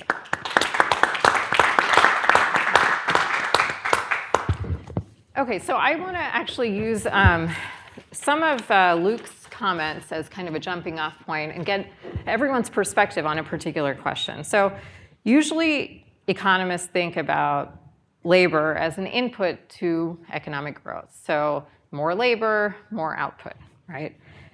But there is a hypothesis that there's kind of this fixed amount of work to be done, which would then imply that higher labor force participation among one group might come at the expense of labor force participation in other groups. And you see this with maybe potentially older workers taking jobs from younger workers. Luke cited some papers that seem to show that, or just rhetoric that fewer immigrants mean more jobs for native-born workers, for example.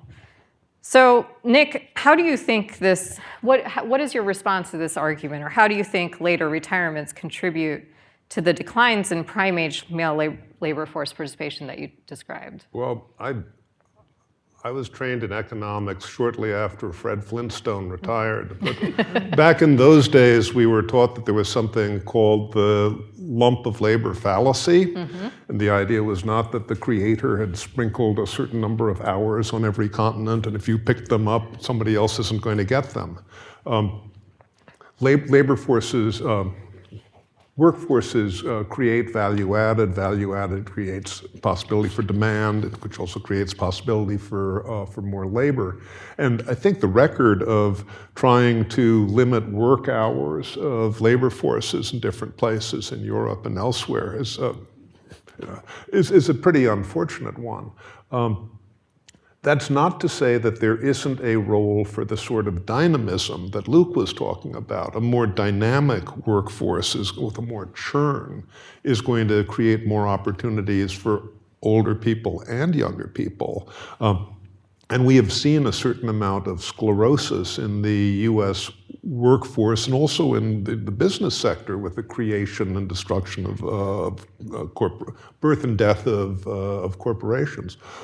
All of that leads me to think that more dynamism, more churn is going to lead to more opportunities for people of all ages in the US economy. Allison, can I turn to you next? So do you think there's any unintended consequences of sort of encouraging work at older ages? Yeah, I mean, I'm also still a believer in the lump of labor fallacy being a fallacy. But I've seen some of this evidence that, I think how it plays out in the long versus the short run, what sort of skills you are, where you are in some sort of technological transition could, you might not always be like perfectly true. I think, we don't want to go down the path of trying to remove people from the labor force, thinking that will create more jobs for other people. I think that does necessarily lead to lower growth. But I think there is more we can do to make the labor force, or jobs more dynamic, particularly as new skills come online, and find ways we can certainly help maybe older workers, rather than sort of keeping younger workers from moving forward, how to better complement them, particularly as I said, skills are kind of sort of, when you have, we're soon going to have these people entering the labor force who've gone through college using AI and have all these skills we don't have, let alone someone who's 70. And that doesn't mean they're not both valuable to a company, but maybe we can find ways that they could complement each other. And again, I think this involves thinking a little bit more creatively about what work means for older workers. That again, it doesn't need to be that they're in the office 40, 60 hours a week, but maybe working more, sort of using the wisdom that they do have to sort of complement these newer workers who maybe have these skills, and it doesn't have to be sort of a zero-sum labor market. Luke, what do you think? Where do you stand on kind of where the evidence is and kind of the arguments from, or the fallacy? Yeah. I think it's a really important question and a distinction to make because, what the paper by Paul Monin and others have found, at least within the United States, is that we're not shifting younger workers from employment to unemployment. We're shifting them to jobs that require a lower level of skills. A lot of them have college degrees that are in jobs that don't require college degrees, and then that comes with lower pay. They actually did test the outcome of employment outcomes and found a null effect, which is to say, again, they're not necessarily being crowded out of jobs at all. They're being shifted into jobs that then are lower pay currently. And the really important implication is that other research has found the job that you start in post-college has important implications for your career trajectory overall, and so they're being kind of set up on a lower path to begin with. And so I think again, sort of the way that I almost think about it is in a lot of these industries. I hate to say it as an economist, maybe there is a lump, or the lump isn't fast enough to adjust because a lot of thinking about a law firm or something like that, where there's this pyramid where they cast a wide net and then they eventually kind of narrow down, and there's this kind of top rung of prized jobs. In the past, there might have been more turn up there, and older workers are working longer and staying there, and that's a job that is, to use a phrase by Darren Acemoglu, like age friendly. It's got a lot of flexibility and it has limited physical strain, and so workers can stay there longer. But that's jamming up the rest of the career trajectory, which is then shifting those workers into other jobs. And so I think that's sort of the mental model that I have within this, what do they call it? The career congestion outcomes. And then the second thing that I'll just point out, because Nick emphasized the business dynamism point, is on a bright spot, we've actually been seeing an increase in business dynamism, at least as it's measured through the startup rate post-pandemic. So during the pandemic, there was kind of this sudden surge in new business creation, which people thought might come down, but has actually leveled off a little bit, perhaps due to other technological disruptions like AI and new business dynamism. So I think that might be a reason to be helpful, that the mechanism through which this congestion started was limited economic opportunities, limited firm growth, but maybe that's being relaxed a little bit. So one distinction is kind of the short-term, long-term. Yeah. There's always this kind of transitional thing that happens in the economy, and economists, sometimes we kind of assume we get to the new equilibrium very quickly, but actually it takes a while. So I want to turn to a different topic. Nick touched on immigration slightly during his remarks towards the end, but I thought we could dig into it a little bit more, since it's such an important demographic factor that impacts not only labor force participation, but also fertility rates, mortality rates, and retirement systems and how we think about them. So Luke, I'd like to start with you. Can you talk a little bit about how immigration has historically impacted fertility rates, and if immigration declines in the near term, how might that affect fertility going forward? Sure, yeah. That's also a really important question, and one indicator of that is that the Congressional Budget Office revises the methodology to forecast fertility rates every year, and their most recent revision included an adjustment to actually separately predict the fertility patterns of foreign-born women and native-born women. So they've been doing a lot of careful work on this. I'll kind of give you the short answer and then expand a little bit, which is to say, historically, it's probably had a large, significant impact on fertility rates in the US, Going forward, not so much, mainly because the decline in fertility has been a global phenomenon. And so the countries from which these women are coming are also experiencing low fertility rates. Taking a step back, so I cited some data from a JEP paper that Melissa Carney, Phil Levine, and I wrote, and we disaggregated fertility rates by age, the education status of women, and race and ethnicity. And I also think one underappreciated fact is that from 1990 to today, when looking by race and ethnicity, almost all of the decline in fertility in the US can be explained by the decline among Hispanic women. Yes.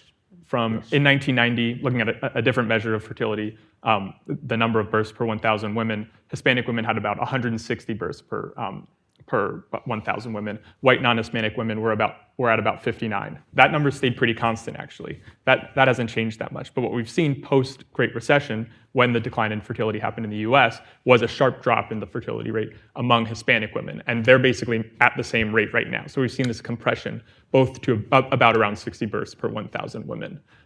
Again, decomposing that into the subpopulations, you see that's somewhat due to the assimilation effects, second generation Hispanic women, native-born Hispanic women in the United States have seen somewhat of a drop. But there's been a large drop in foreign-born, specifically Mexican-born Hispanic women in their fertility patterns. And that's because in Mexico, the fertility rate has fallen. In 1990, the TFR in Mexico was 3.9 when it was just that replacement rate in the US. And now the US is at 1.6, Mexico's at 1.9. So that's what I kind of mean in one specific sense when I mean the countries from which women are immigrating to the United States are seeing declining fertility as well. So sort of again, in the past, the immigration has actually been a boon both to the immediate size of the labor force and the future size in terms of increased births, but given the global phenomenon of declining birth rates, probably not so much in the future. Mm-hmm. So Nick, can you expand a bit on your comments that you ended with and just talk about how immigration, what role it plays in kind of offsetting the demographic crunch, as it were, and how could a slowdown in immigration sort of impact the size of the labor force? Well, this isn't actually discussing manpower utilization. This is just headcount, and because we see other countries where immigration flows don't really fit in terribly well into the labor force, where actually in a number of different places in Europe where foreign-born have lower LFPRs than native-born populations. We're different in the US. We've got a higher labor force participation rate for foreign-born than for native-born.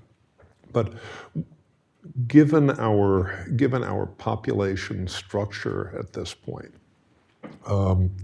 a zero net immigration hypothesis means reduction in conventionally defined working age population starting kind of immediately. Whether you use the 20 to 64, the 15 to 64, but the sorts of frameworks that people ordinarily use. And with regard to fertility, we've got this, as Luke was mentioning, with foreign-born population in the United States, we've got this kind of Hispanic and everybody else situation, this big bifurcation. For all other groups, the fertility levels for foreign-born are lower than for native-born Americans. For Hispanics, as Luke was saying, it's coming down really fast. And actually, if you look at the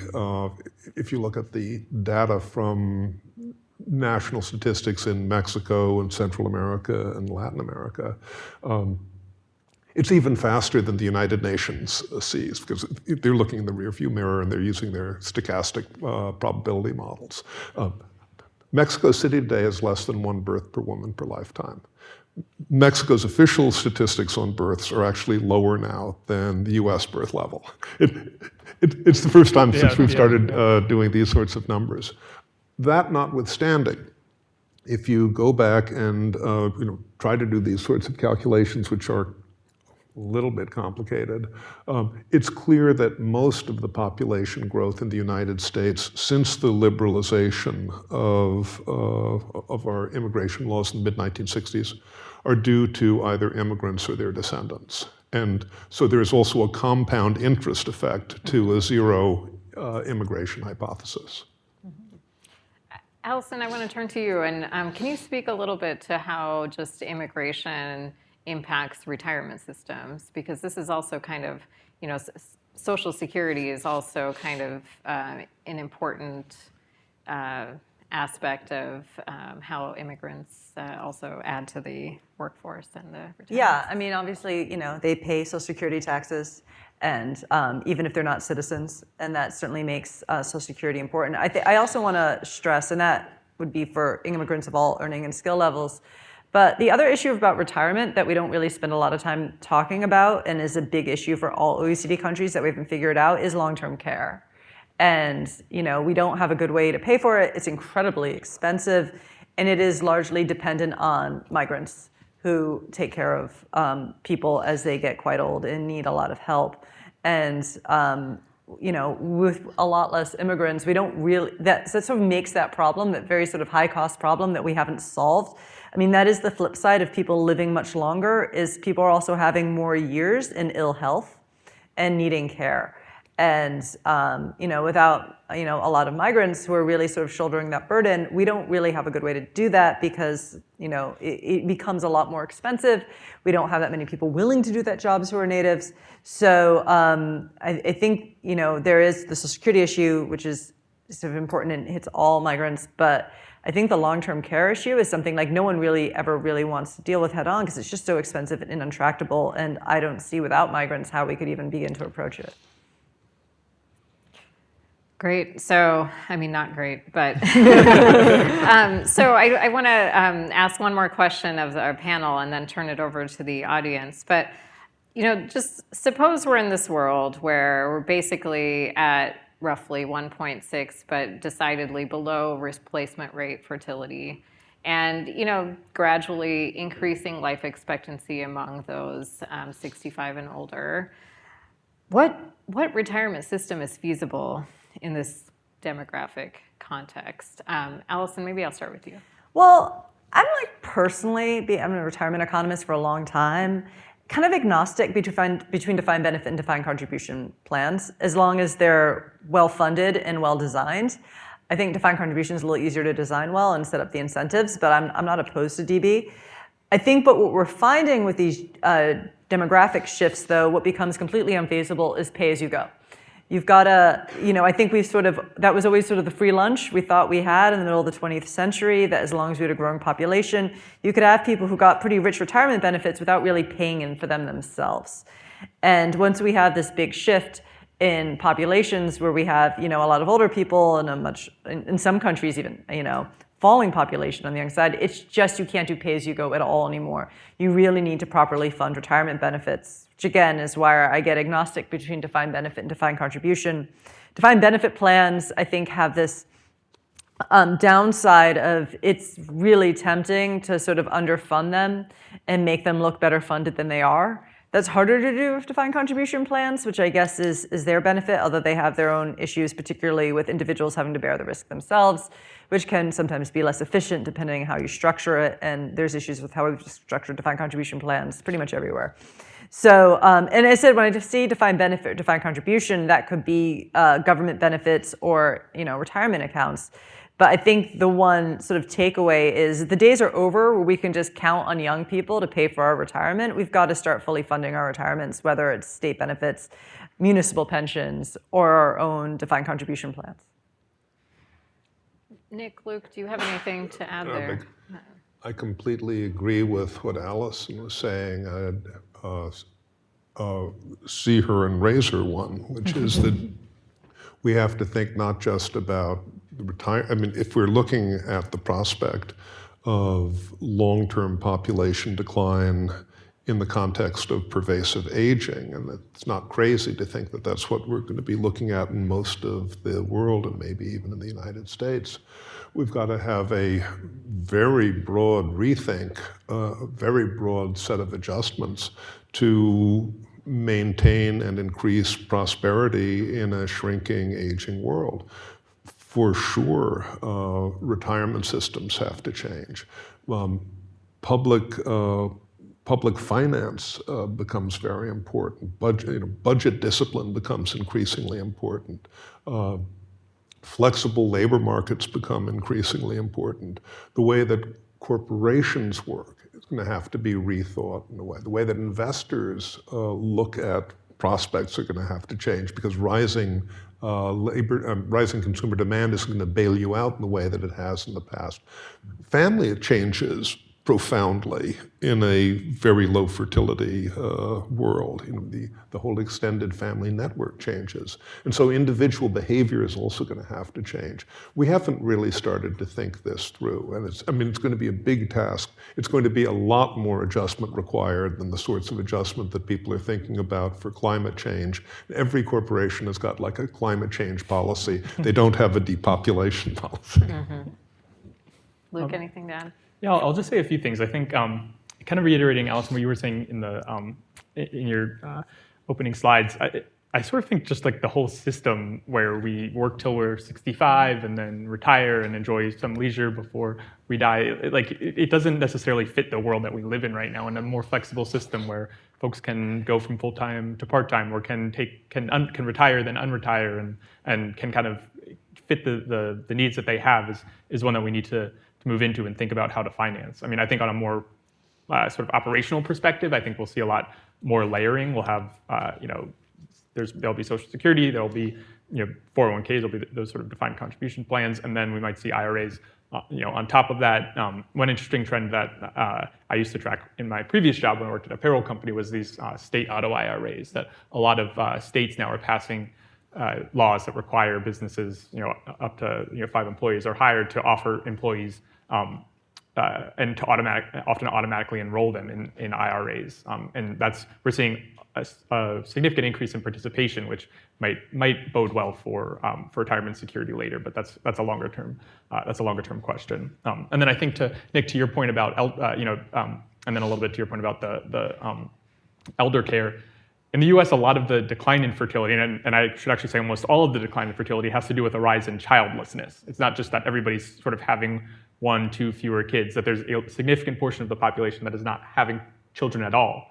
And that has important implications for elder care later in life, whereas somebody might, a parent might move in with their kid that doesn't exist, that won't exist anymore. And so I think that's a really important problem that isn't fully understood. All right, I'd like to turn to questions from the audience. We have a question here.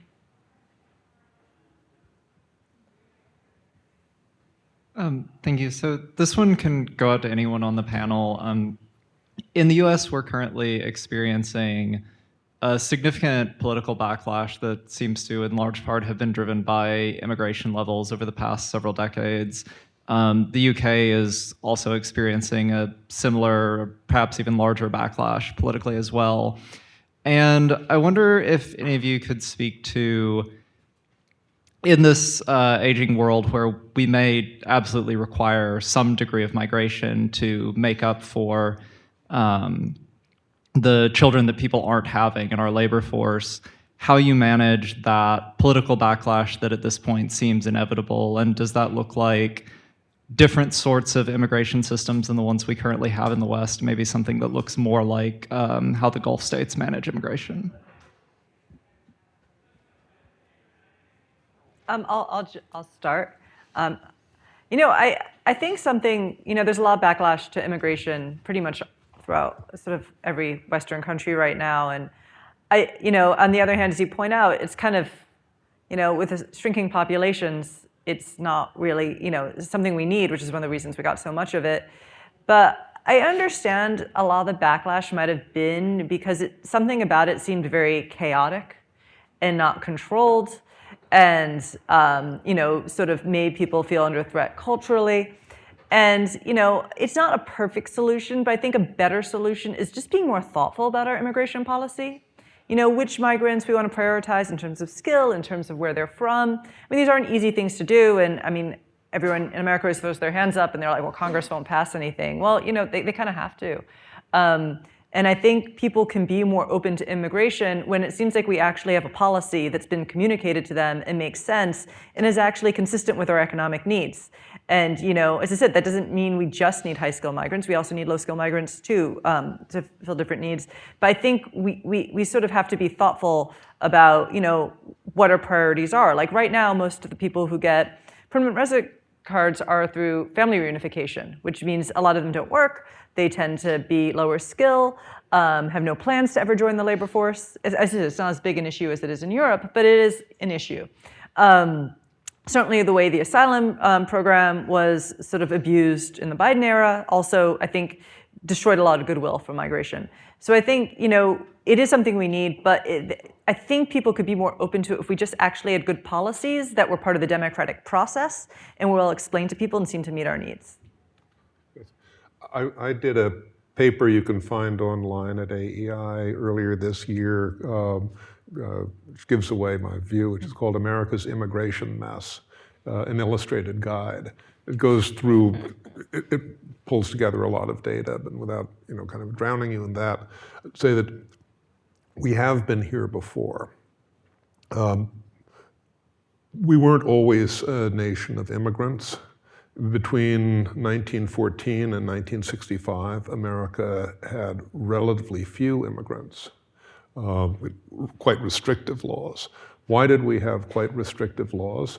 Because once upon a time, America had its first Gilded Age. And in its first Gilded Age, there was enormous flow of migrants to the United States. There were big wealth and income gaps that developed in the US. There was pressure on native-born, low-skilled wages. I don't know if any of this is starting to sound familiar. And then there was the triggering event of 1914, which cut off immigration, and then there were very strict laws that were put into effect on a bipartisan basis in the 20s because of this.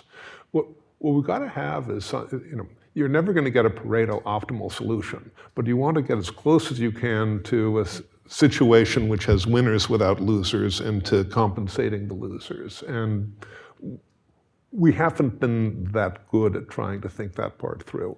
Since Congress has kind of decided it's going to take a timeout from doing its job in immigration law, we're going to have executive orders dominate the situation. So we're going to see swings from one presidency to the next, and we can probably do better than that. If I can add one thing, Allison, I totally agree. I think that the sort of low-hanging fruit is being more thoughtful, designing a better immigration system.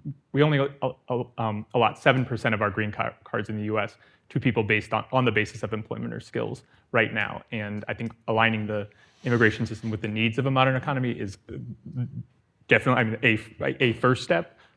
With our high immigration system, we have basically about 80,000 of the capped H-1B visas for high-skilled immigrants, and there's orders of magnitude more people applying for those jobs. We allocate those visas randomly right now. We could be much more thoughtful about where those high-value matches are to bring those people in that will create the most value. And then again, this kind of comes back to Nick's point about the multiplier effect of innovation, is because those people are the ones that found businesses that create new job opportunities that we're going to need based on the congestion in the labor force. And I think high-skill immigration should be something that is basically a bipartisan agreement. And we've managed to be thoughtless enough about it that we're now seeing some backlash. So I think that's sort of step one or step zero, really.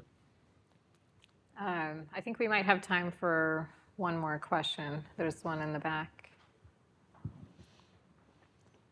I'll try to keep this brief, but something I'd like anyone or on the panel to opine on is the role of a shrinking population and asset pricing.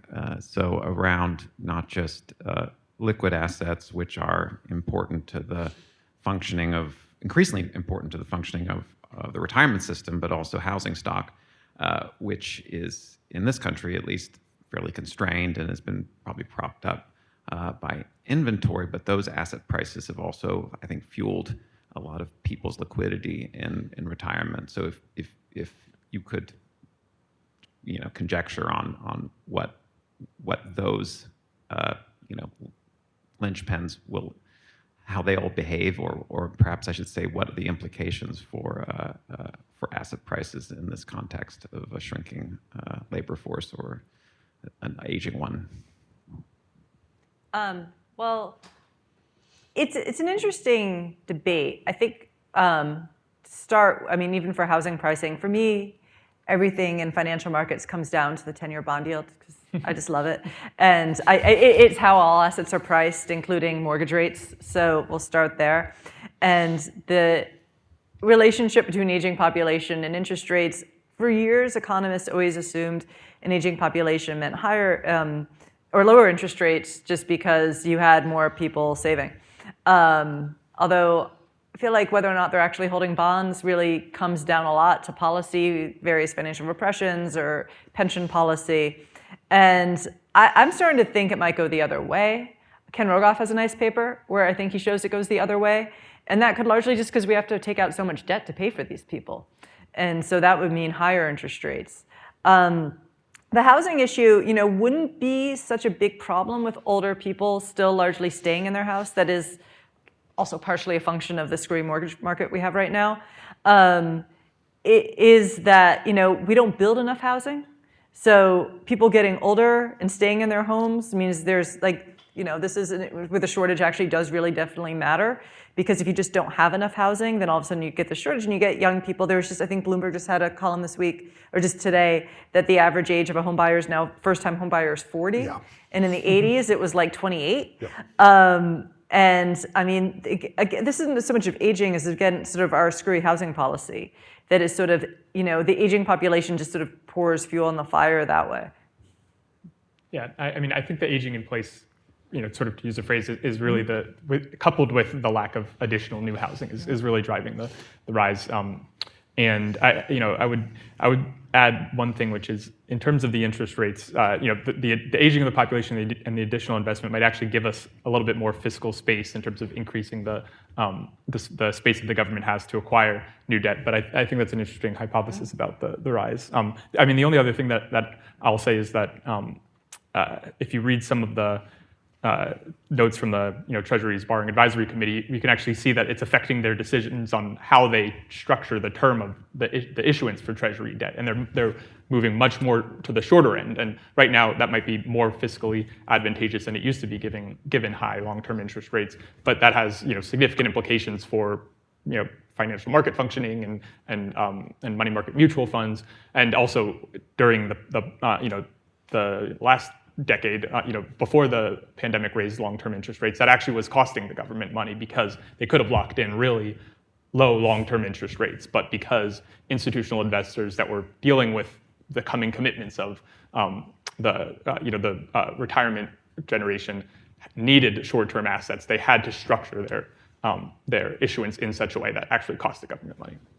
You can do the parable of Japan, right? Because we've been seeing something going on there for a while. I mean, Japan's housing market is terribly distorted and all of that, right? We all know that. But it's a shrinking, aging population that is increasingly urbanized. And it's increasingly urbanized around the Tokyo metropolitan area, where people aren't really aware that housing affordability is getting a whole lot better.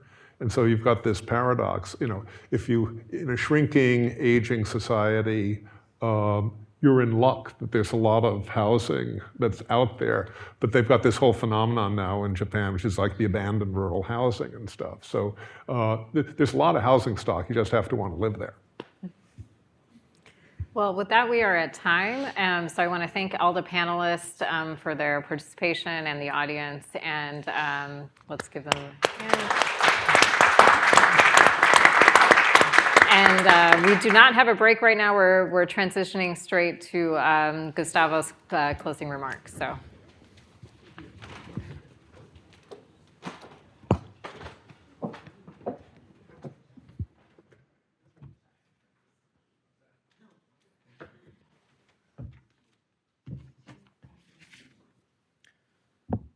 Hello, everyone. My name is Gustavo Flores Macias. I am the Dean of the University of Maryland School of Public Policy. I'm also a professor there of public policy. My research focuses on the politics of economic reforms and political economy of development in Latin America more generally, so some of OECD countries included in that research. I just want to offer some brief remarks, sort of recapping some of the wonderful discussion that we've heard today, and also offering some additional thoughts of mine briefly. As I think you all would agree, the report offers it does a really good job at capturing some of these recent trends in the OECD economies, providing sort of this additional evidence for the gradual overall slowdown that we're seeing on some fronts. But I find it to be, just as it is insightful, I think it is alarming with some of these trends we're discussing, right? It's just, there's a distinct possibility of these very undesirable demographic trends and the labor force productivity dynamics becoming exacerbated fairly quickly, right? So the trends are alarming as they are, and even more so in terms of how fast they could deteriorate.